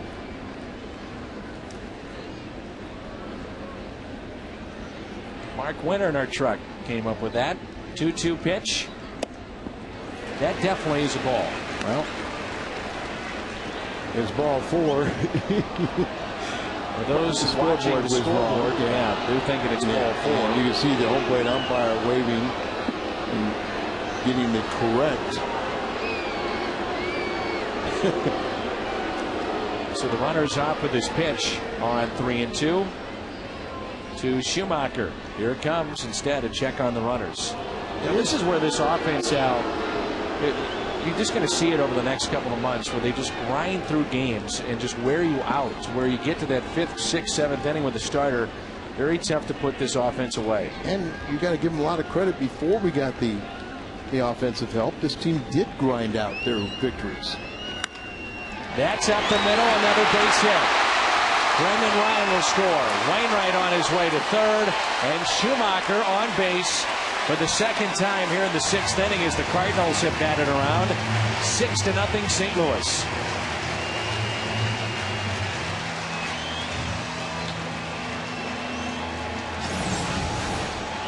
Great to score 6. You like to kind of spread around more innings, but you'll take it any way you can. And another key base hit here with 2 outs. It's another run charged to Billingsley. And now all the walks have come in to score for the Cardinals here in the 6th inning. 2 of which were intentional. DeRosa trying to get in the act. 0 for 3. Runners at the corners now for the Cardinals, and still 2 outs.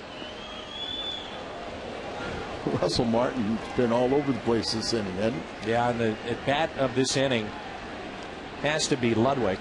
Now, Molina's was pretty big too, but Ludwig got things going and got the Cardinals on the board after they intentionally pitched around Matt Holliday with the walk.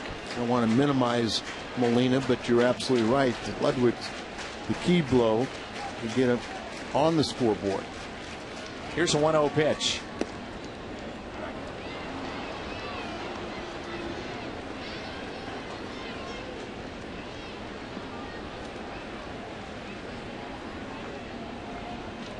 Talking with Brendan Ryan about swinging the bat. He was over third base when Vargas was coming in. Oquendo talking about base running. It's all a work in progress, isn't it? It sure is. And right now, not many people talking about his defense and problems with that, as he's been very good there. It's been running game and maybe sometimes with his positioning defensively, but Cardinals are very pleased, obviously, with the progress of Brendan Ryan. They're the ones that are placing defensively. So the 2-1 pitch to DeRosa. Catches the corner. 2-2.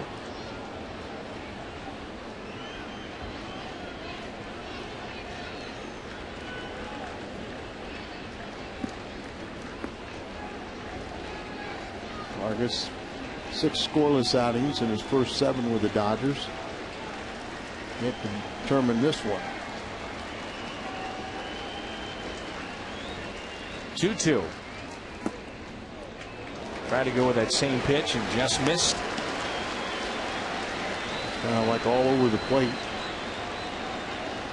In and out, but whether it's by design or not.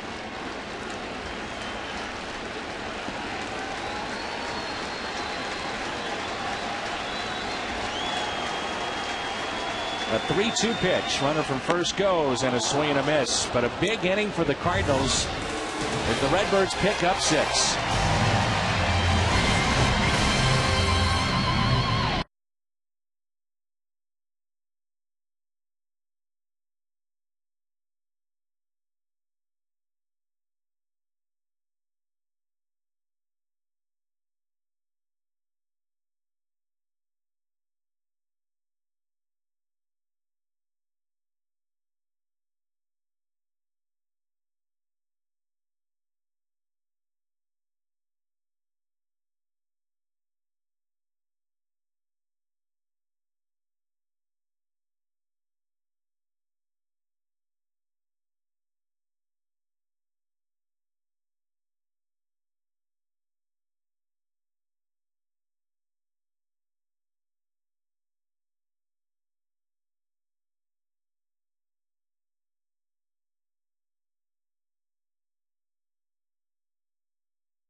Have been out hit 8-5, but Adam Wainwright got out of a jam with a strikeout of Chad Billingsley.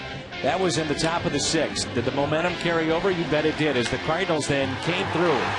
Bases loaded for Ludwig. He delivered with a single up the middle. That scored 2. And the Cardinals had 4 base hits but received 4 walks, and they made them pay, as all 4 walks came around to score. And the Cardinals have themselves a 6-0 lead. That's our game recap presented by Infinity. This place is charged up tonight.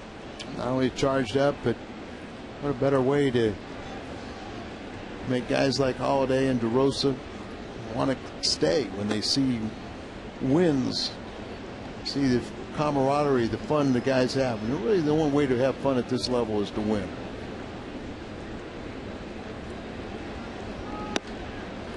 And that pitch taken up and in by Rafael Furcal. Furcal leads it off here in the 7th inning. Furcal, Hudson, and Manny Ramirez. This is a 4-game series. Game 2 here tonight. Rain delay at the start of our ball game, 2-1. And Dan, it's worth noting again, Adam Wainwright, 20 consecutive starts. He's gone at least 6 innings. And the Cardinal starters have thrown the most innings in the National League. And that's usually a good formula. Your bullpen doesn't get overtaxed. Everything kind of falls in place. You can see he's a little upset as he's falling behind the count 3-1. On the other side, the Dodgers are real worried about their bullpen burning out. It's pitch number 94. Brendan Ryan to his right makes another good play. Pitches by inning for Wainwright. And the one that really got to him was the 5th, which he threw 20 pitches that inning. I want to go back to Brendan Ryan, who has committed an error tonight, but the Cardinals turned 4 double plays last night, and people were still talking about the double play that he started going to his right and a ball that stayed down on him. Yeah, going down on it, his ability to throw sidearm, I thought in that time really paid off, and kind of falling away from the play, throwing almost underhand, submarine style. He threw a strike to his second baseman. We've talked about it. He is from Los Angeles, so this means a lot to him. He grew up a Dodger fan. Where's that pitch? 1 ball, 1 strike.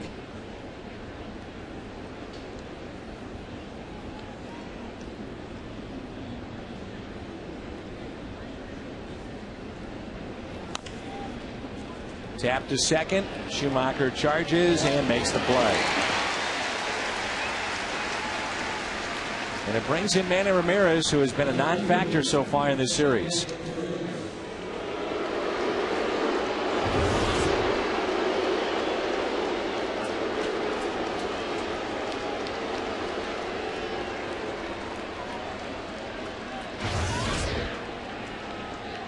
Remember one time Albert Pujols was lobbying for Manny to come to the Cardinals. I think he's fine where he is at. First pitch is a strike.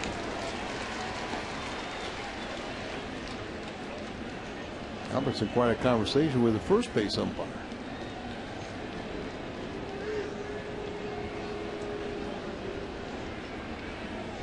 Two outs, nobody on. The 0-1 pitch to Manny. Right down the middle. Ramirez reached on an error by Brendan Ryan in the first. He is struck out swinging back in the third. He walked in the fifth. Basically, the Cardinals were, for the most part, pitching around him at that time. And there's two outs. 0-2 is the count here on Manny in their half of the seventh.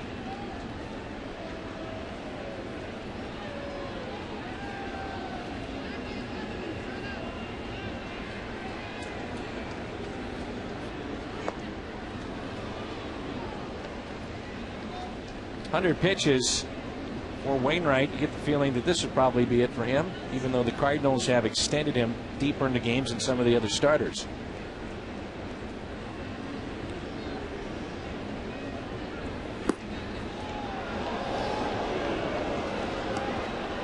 Now with a 6-0 lead, it makes those decisions real easy for Tony La Russa, whether you let him go beyond 7 innings or you go to your bullpen.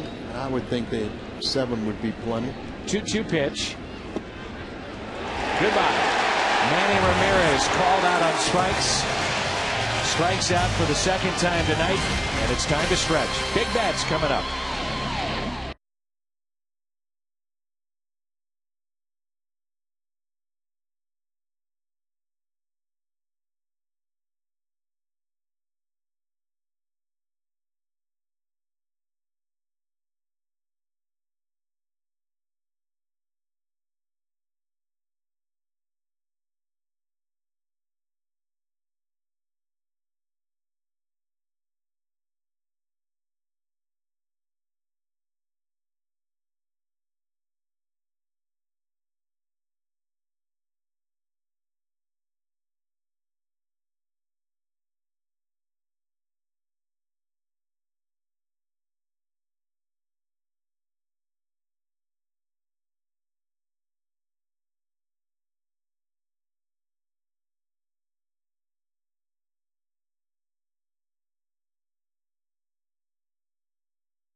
Cardinals baseball on Fox Sports Midwest is brought to you by Budweiser, who thanks you for being a designated driver. And by Bank of America. Cardinals banking only at Bank of America.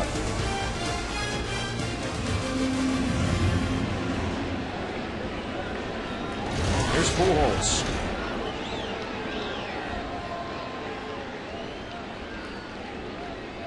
And to think where this offense could be once he starts swinging the bat like we know he can. It's just a matter of time. He's not going to,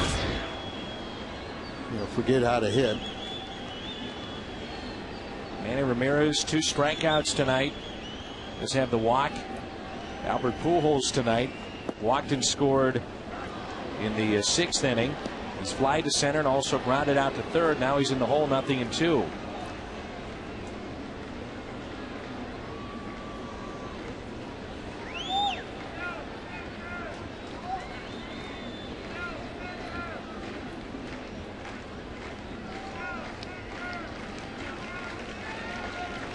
Matt Holliday on deck, and then we'll see Ryan Ludwig. If you're just joining us, the 6th inning, the Cardinals picked up 6 runs. Keyed by Ludwig's base hit with the bases loaded. 0-2 to Albert. And he strikes out. So Vargas has struck out 2 in relief of Billingsley, who had 94 pitches tonight as he went 5 2/3. You almost wonder whether he's seen the ball well. Has made a couple off-balance swings, taking a few pitches. Holliday has scored a run. He's lined out to left and picked up the first single tonight. Needs to extend his doubles and extra base hit streak. We're going into the 6th inning. The Cardinals only had 1 base hit. That was it. And they explode for the 6 runs. Remember, the 5th inning was a 1-2-3 with a couple strikeouts, so no reason to think that Billingsley was going to get so wild or have struggle the next inning. I said it last night, but in talking with Matt Holliday, again, I mean, it could be just reading into it. He just seems comfortable in this environment with the Cardinals. Obviously recharged because of what's going on in a pennant race, but this seems to be a good fit. He's a Midwestern kid, you know, from Oklahoma. Hit out of play. Athletic background. And I've always liked guys that have a football background. Mentally, it makes them a little tougher.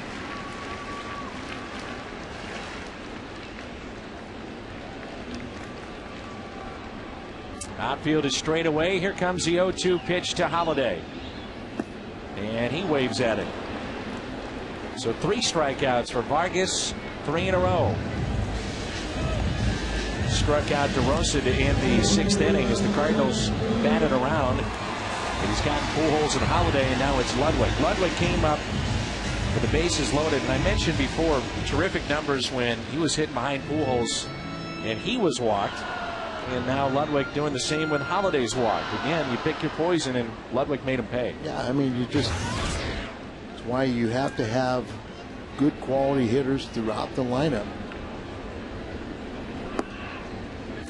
And as a pitcher, you know, Dan, I always looked at a lineup and I'd say, okay, you know, here's an outstanding hitter. Here's a guy that, you know, is maybe a high average. This guy is only going to hurt me if I make a blatant mistake, but here's my outs, here's my outs. This is how I escape.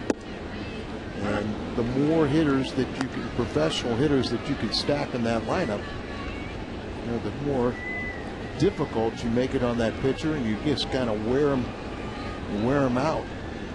As you say, you grind through, and that pitcher's grinding through never has an easy inning. 1-1 pitch.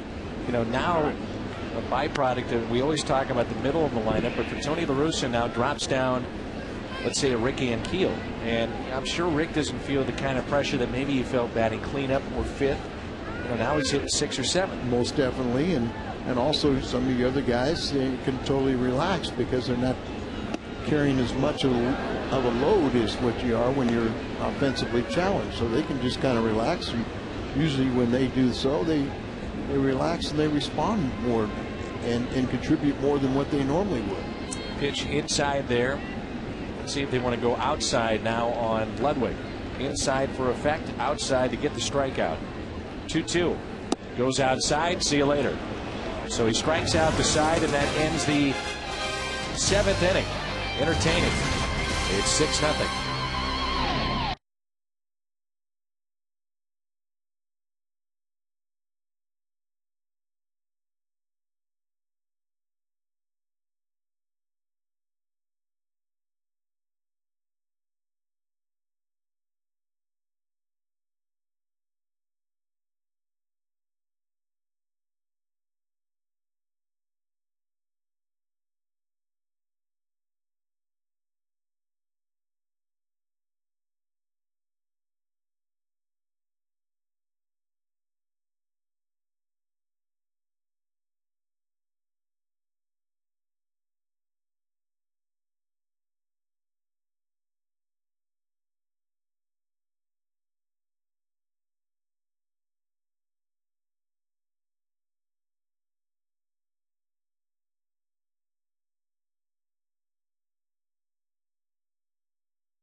the Cardinals and may not be reproduced or retransmitted in any form, and the accounts and descriptions of this game may not be disseminated without the express written consent of the St. Louis Cardinals. Top of the 8th, and this crowd is still stuck around despite the rain delay as we approach 11 o'clock here in Mid-America. Should remind folks, you see the kids up there. School is almost back in session, and kids tickets all season long for the Cardinals start at just $7. $7 for kids tickets. How about for Bears? That's Sunday. That's the Build-A-Bear Workshop Day, Sunday. 1 ball, 1 strike on Andre Ethier. But for kids, you know, take into account, go to STLCardinals.com. You go to the Fan Values Corner and find a half-price night, and that will list you the half-price nights that are still remaining in the season. So a family of 4, if you wanted to, could come to the ballpark for just $30. It was a half-price night last night. We've got a bunch of those still left in the season. There's a liner to Brendan Ryan. A little surprised to see Wainwright back out there. As we've talked about before, the Cardinals will extend him more than others because of the way that he warms up. 106 pitches now, and because of the fact that what you're saying, he doesn't take full 20 minutes to warm up or throw 50, 60 pitches. You know, he may be throwing 20 pitches down there, and so it saves it for game action. There's Casey Blake. And that's been one of the knocks on Mitchell Boggs as a reliever. You know, how he warms up. It takes him a long time. Normally a starter. He was a starter in college and a starter here in his pro career too. And that's just a mental thing. I think if you told Mitchell, hey, you have a chance to stick around in the big leagues, so if you want to learn how to warm up a little quicker, go ahead and do it. It's usually a great motivation. He'd probably figure out a way to get loose. It's like, you know, how when you promote someone, how quickly they can get to the big leagues. And it takes a little longer for them to be demoted. To find a way to make it happen, Al, you know? I agree with you. Ground ball to Brendan Ryan.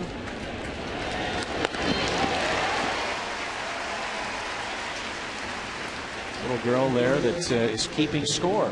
And Dan, that kind of reminds me of probably your biggest mistake ever. What I said, for those of you keeping score at home, which I can't believe you actually do this, that play went such and such. Yeah. Within a week, hundreds of letters telling me how they keep score at home. So I found that a lot of people yes, you do. keep a scorebook for the entire season. And with all the games on television, they can follow very easily. Brendan up with it. Makes the play. Sends us to the bottom of the 8th, and Wainwright is cruising. Would he go back out for the 9th? Mark it down at 6-3 on that putout, and 6-0 in the game.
at Busch Stadium. Don't forget, coming up after the game on the post-game edition of U.S. Cellular Cardinals Live, Pat Paris and Rick Horton standing by. Rain and Wayne, a good combination for the Cardinals tonight. The Cardinals show why 6 is a serious number, and we'll have player reaction straight from the Cardinal clubhouse. It's all coming up after the game. For now, it's back to Dan and Al, guys. All right, Jim, great job. Thanks. And getting late for some of these youngsters here at the ballpark. Wouldn't know it looking at that young man. It's because he's had 8 cotton candies and a couple of sodas. Young girl in front of him showing that it is getting late. She's fighting to hold on. See Adam Wainwright pick up his first major league shutout. Yeah, nobody getting loose in the Cardinal pen. And Colby is swinging a miss. All-Star Game lapel pin night is game 4 of this series against the Dodgers, and still good seats remaining for that. The final pin in the series, which will commemorate this year's All-Star Game Thursday night. No balls and 2 strikes here on Colby Rasmussen. How about the job by Vargas? He came in with runners at first and second, gave up a base hit to Schumacher in the 6th, and since then he has struck out the last 4 that he has seen. That was quite impressive. Only his 8th appearance for the Dodgers, as he missed first couple months, or about 3 months with the elbow tendonitis. Joe Torre spent 6 seasons in St. Louis as a player. MVP back in 1971. 363. 230 hits that year. Yeah, 230 and not one a leg hit. How about that? Was 137 RBIs? 137, and he had close to 360 total bases that MVP season. And was it 25 home runs? Is that right? Not that many, I don't believe. 20 or something, but it was a memorable year. 3-2 on Rasmus. I remember Joe telling me that as great as that season was, when he went back to the Mets in his hometown, he's from Brooklyn, he said, I was a bench player and I was more popular than in the MVP season. Sure. As Colby hits it foul. And the oddity of this Cardinal season, and really the oddity now of any of the seasons because of interleague play and the unbalanced schedule, the Cardinals still have 2 more games remaining. That's right, 2. It's a 2-game series with the Mets. Well, and it's, you think about it, the Cardinals have more away games against the Mets than they play total against Philadelphia. And this year, that's a distinct advantage. It's 24 home runs. Well, it was just 1 off. But now your mind is a baseball encyclopedia, so I knew you were very close. Usually players do not mind if you add or pad their numbers. No, they don't. Yeah, don't let the facts get in the way of the story, but as long as they're padded, they will never correct you. A 3-2 pitch to Colby. And a leadoff walk.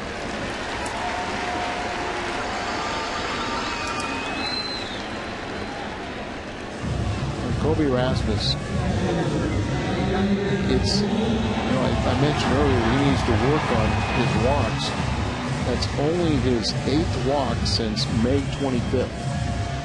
And earlier, he went 114 at bats in between walks.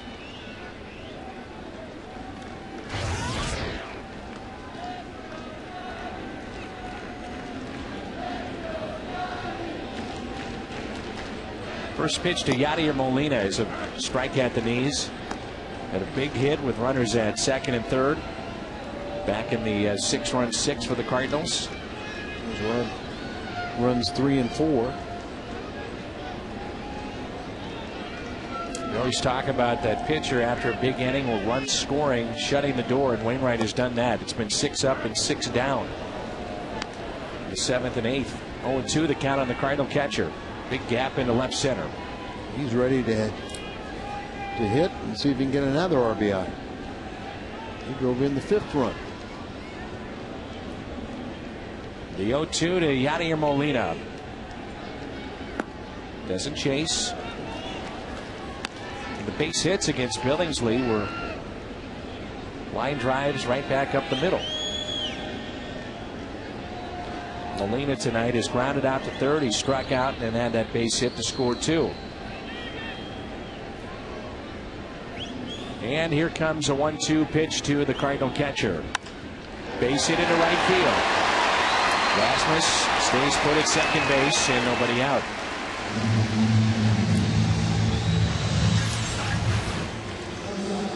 Inside out stroke and lops the ball into right field.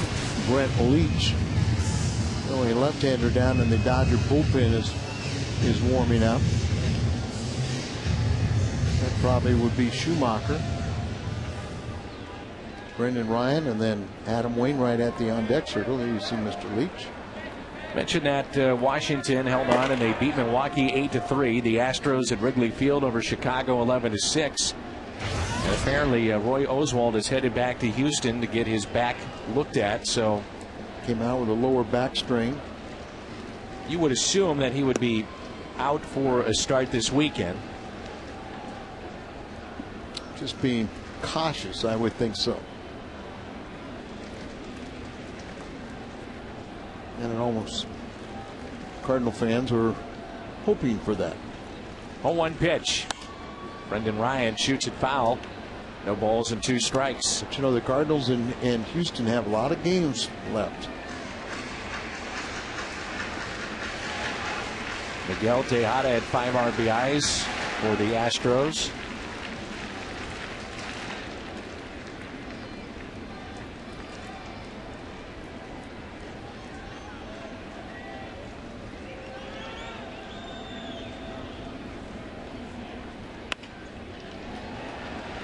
And a potential double play, 6-4-3.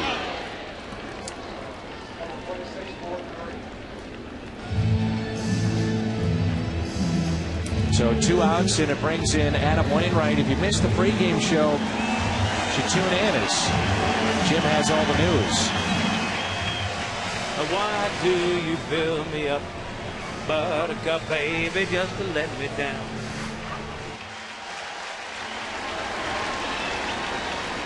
Al, your thoughts? They're going to pinch hit for Wainwright. I think Tony wanted Adam to get his applause, but I'm not sure he's happy with coming out of this game and denied the chance for the shutout. But pitch count got up there, but he wanted the home fans to at least get to acknowledge what an outstanding effort he had here tonight. Mott, we got up just a couple of pitches a batter ago, and I thought, well, maybe just wanted to tune up for tomorrow, but Wainwright's happy and disappointed all in the same emotions.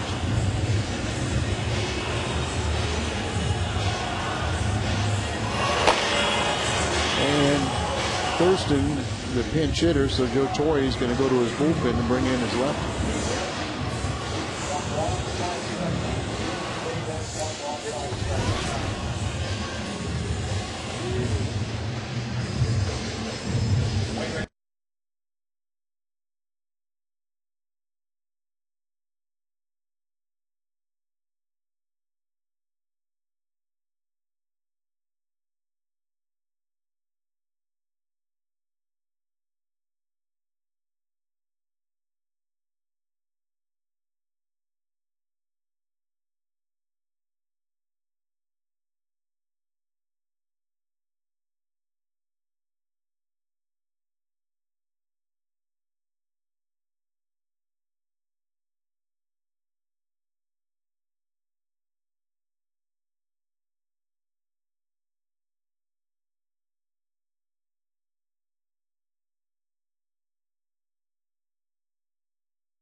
6-0 St. Louis lead as Wainwright was terrific again this evening. 8 hits allowed and no runs. And the Cardinals will pinch hit for him with Nick Stavanoa. Brent Leach appearing for the 38th time, a record of 2-0, and opponents hitting 192 against him. Let's give you some finals in baseball while we have a moment. Kansas City in 11 innings over Baltimore 4-3. The Yankees lost to Tampa Bay 6-2. It was Florida over Atlanta 4-3. Mets over Colorado 4-0. A final in 11. Oakland beat Boston 9-8. San Diego holds on against Cincinnati 3-2. Texas over Detroit 7-3. We mentioned before Houston beat the Cubs, but at a hefty price as Roy Oswalt hurt his back. 11-6 the final there. Washington over Milwaukee 8-3. And it was Minnesota getting to Mark Burley and the White Sox. Final there 5-3. So you're caught up with the finals in baseball. And the strategy works to the Dodgers' advantage, as Thurston is the announced pinch hitter, so Joe Torre goes to his left-hander. Tony counters with Stavanoa, but Leach, left-handed hitters are batting 256, right-handers are batting 100. Stavanoa does give you a little pop off the bench from this side of the plate. Hey, get that home run, pinch hit home run. What was it, about Friday night, July 17th, and that was the team's second pinch hit home run of the year. 1-1 pitch. Boy, Russell Martin has been all over the place tonight. 6 a serious number. Cardinals score 6, which they've done tonight. You get a 20-ounce coffee, fountain, or frozen drink for just $1 the next day at On the Run at Mobile. Win or lose, Cardinals score 6. You score 25-cent drinks at On the Run. 2 balls and a strike on Nick Stavanoa.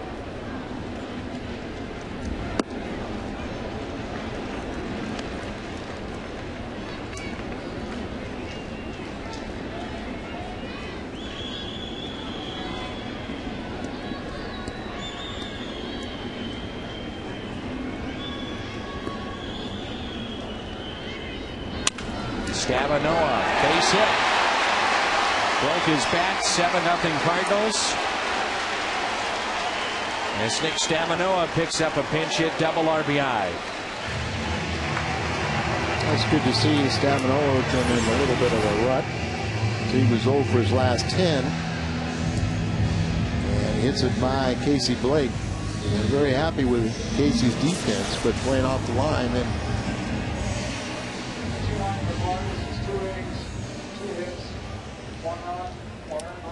so that run charged to Vargas. Pinheiro and Clayton Kershaw, the lefty, tomorrow. So you may see Julio Lugo get that start instead of Skip Schumacher. That's the way that Tony has at least initially played it. And the way Lugo has swung the bat, it's I think it would be the pattern you would expect. And at 9-9, that record for Pinheiro, very misleading. The lack of home runs that he's allowed, and doesn't walk anybody. Really has pitched well for the Cardinals. And he's 4-4 in 8 starts at home with a 2.40 ERA. That ball was scooted away. Nothing that Martin could do is we have a crowd tonight of 40,105. 40105. Wild pitch by Leach. 1 ball, 1 strike. So it's about just a shade under 85,000. 84,000 in the first 2 games of this 4-game series. Not bad for Monday and Tuesday. You see the Dodgers on the 17th of August. Get the Dodgers for 3 and then San Diego for 4 on that West Coast swing. Cardinals with 5 off days in the month of August. 5. Played a busy schedule.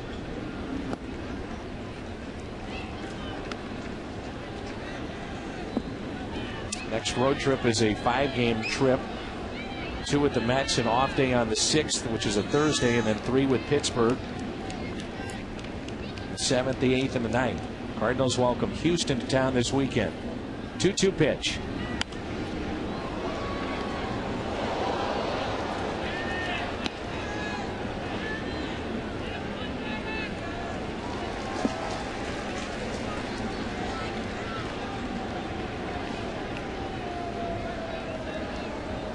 2-2 the count, 2 outs and a runner at third base. That's Stavinoa. We're in the 8th at 7-0 St. Louis. Mark DeRosa on deck. You know these fans would want to see Pujols, Holiday, and Lundwick come up one more time. I think I'm going to get tired of seeing that. DeRosa tonight 0 for 4. Schumacher has struck out, grounded out, walked and scored, and has an RBI single. A 3-2. Spoiled again. You and many fans.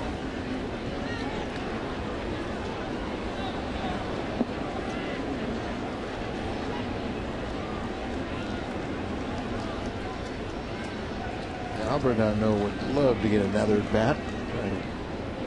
Pick up his first hit. And a walk to Schumacher. So first and third with 2 outs. Cardinals tonight have received 8 walks. 5 of the 8 have come around to score. All 4 in their 6-run, 6 innings. It just shows you just cannot do that and expect to win. Said as a pitcher, if the one thing I could take back is all the walks that I did give up. I mean, it's just nothing good can happen from them. So 2 outs, runners at first and third.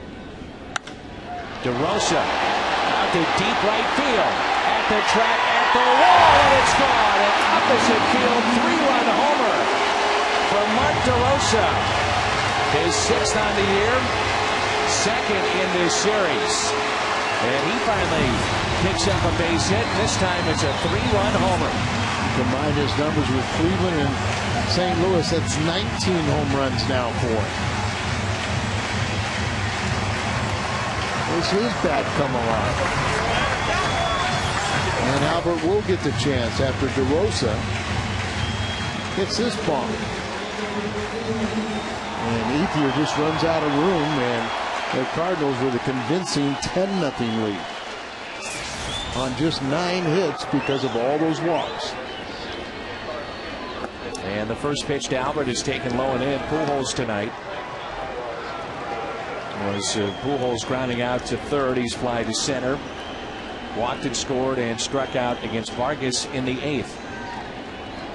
The 1-0 pitch. Pujols chases a ball down. She's counting all those walks that come around to score, isn't she? Either that or the runs. 10-0 Cardinals. Who would have thought that back in the 6th inning when the Cardinals had 1 base hit? Pujols chases another ball down. 394 feet, the measured distance of the home run. He's hit a couple of these home runs he's hit with the Cardinals. Talking about DeRosa have been to the opposite field. He's showing good pop to all fields. And a 1-2 to Pujols. 2-2. The Cardinals pick up 10 runs tonight without Pujols, at least at this point, having a base hit. 8 for 3, did walk and come around to score. The 2-2 pitch to Albert.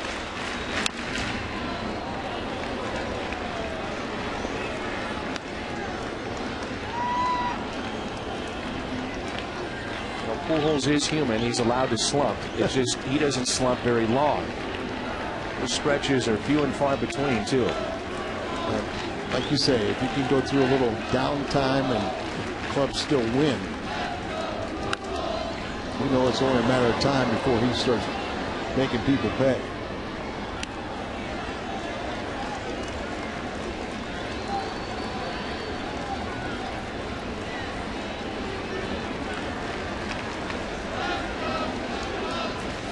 Too young to have a cell phone. If she did, it would be text message central. I see you on the air. I was going to say, I don't think there's any child now that's too young for a cell phone. Probably right. 2-2 on Albert Pujols.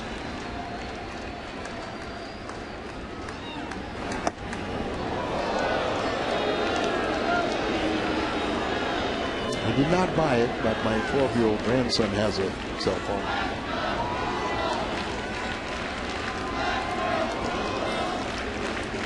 He's trying to get him riled up. Oh, yeah. He'll get the wave going. And we'll see Holiday hit one more time as Pujols draws his second walk.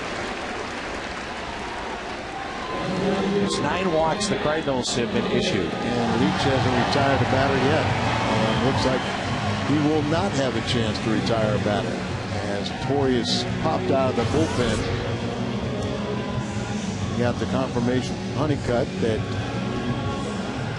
his right-hander is ready.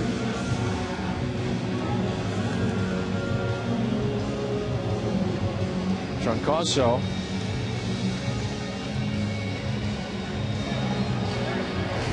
The right-hander will come in. We'll tell you all about him when we come back. It's a Chevrolet call for the bullpen. She's been busy. All these Cardinal runs.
And Mark Loretta, not Troncoso, will be the pitcher.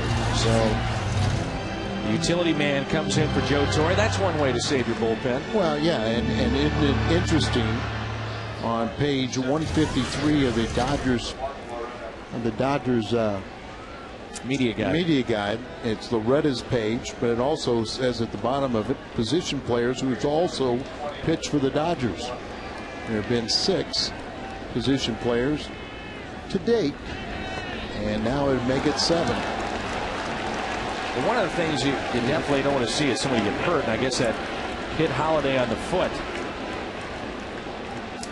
Yeah, that's the last thing that, you know, a manager, Joe Torre would rather have 3 or 4 home runs than to see Loretta hit somebody and hurt somebody. Loretta did pitch, by the way, back in 2001. And it was an inning pitched, 1 hit, struck out 2 against Milwaukee. So no stranger to the mound. Oh, yeah. And that was a pitcher. Wonder if he throws a knuckleball or something. A lot of infielders are some of your better knuckleball pitchers. Was playing catch and messing around with that. Ludwig, a high fly ball out to left. Ramirez backing up on the track, and he's got it. They blew Ramirez again. 9th inning. A long night at Busch rolls in. We come back.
fruition here tonight as they've lost 2 in a row and they trailed 10-0 here in the 9th inning. A little tune-up here for Jason Mott. Remember, he suffered his 4th loss with a 5-run outing on Saturday against the Phillies, and on Friday night he stranded 2 with a couple of strikeouts.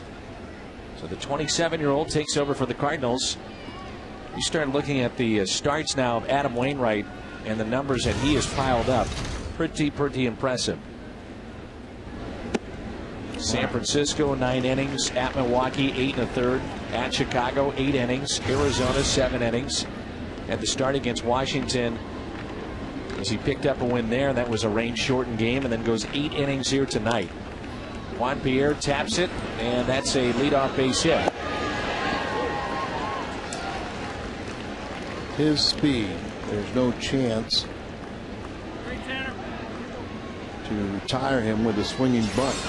And Albert does the right thing, as Jason Mott, thinking he has a chance, throws from his knees, and Albert comes off the bag to make sure it doesn't go down in the corner. There's about 95 coming at Albert's ankles. Mott, the former catcher, of course, now converted pitcher, and he throws hard. Don't see empty seats very often at Busch Stadium, but who could blame the fans? It's 11:30, rain delayed game, and we've had over 40,000 here tonight. Venture to say most of those 40,000 stuck around for at least a good 5, 6, 7 innings. You know, if not a little bit more. I think after Albert and Holiday hit time before, back in the 7th inning, I think people started thinking that was it. They wouldn't get up again, but well, some of them were denied a walk and a hit batter by the 2 Stars. Big inning for the Cardinals was in the 6th. This is popped up a mile high.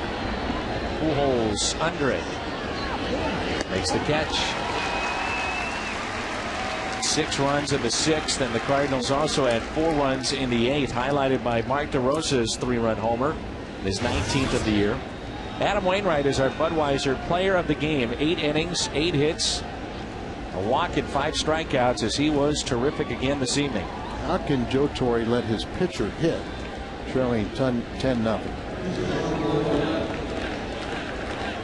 John Euler just said pitcher Mark Loretta. The folks here at Busch Stadium. I always find these, when I was a fan, coming to the games and not working the games, if you want to call this work, these kind of games were the fun ones to be at. I never get tired of seeing a position player, you know, pitch. And usually it's what saves a game, you know, late, because it's so lopsided. It adds a little flair, a little fun to it. Jose Oquendo, everybody remembers that memorable night against the Atlanta Braves. What is the kid behind him doing? It's like he got caught and he knew it. Oquendo had 3+ shutout innings before he gave up a run and ended up losing that game in extra innings. It was like 16, 17, 15 innings, something like that. 2-1 fouled back by Loretta. Really has had a nice career, Mark Loretta. Yes, he has. He's to me, he is an outstanding bench player on a championship caliber team, and he can fill in at several different positions. He's a professional hitter. He has struggled this year as a pinch hitter. And a ground ball. Brendan Ryan, second on the first, double play. Cardinals win it 10-0, and they take game 2. And have earned at least a split in this series. Joel Pinheiro goes tomorrow. Big hit in the game. Ludwig with the bases loaded back in the 6th.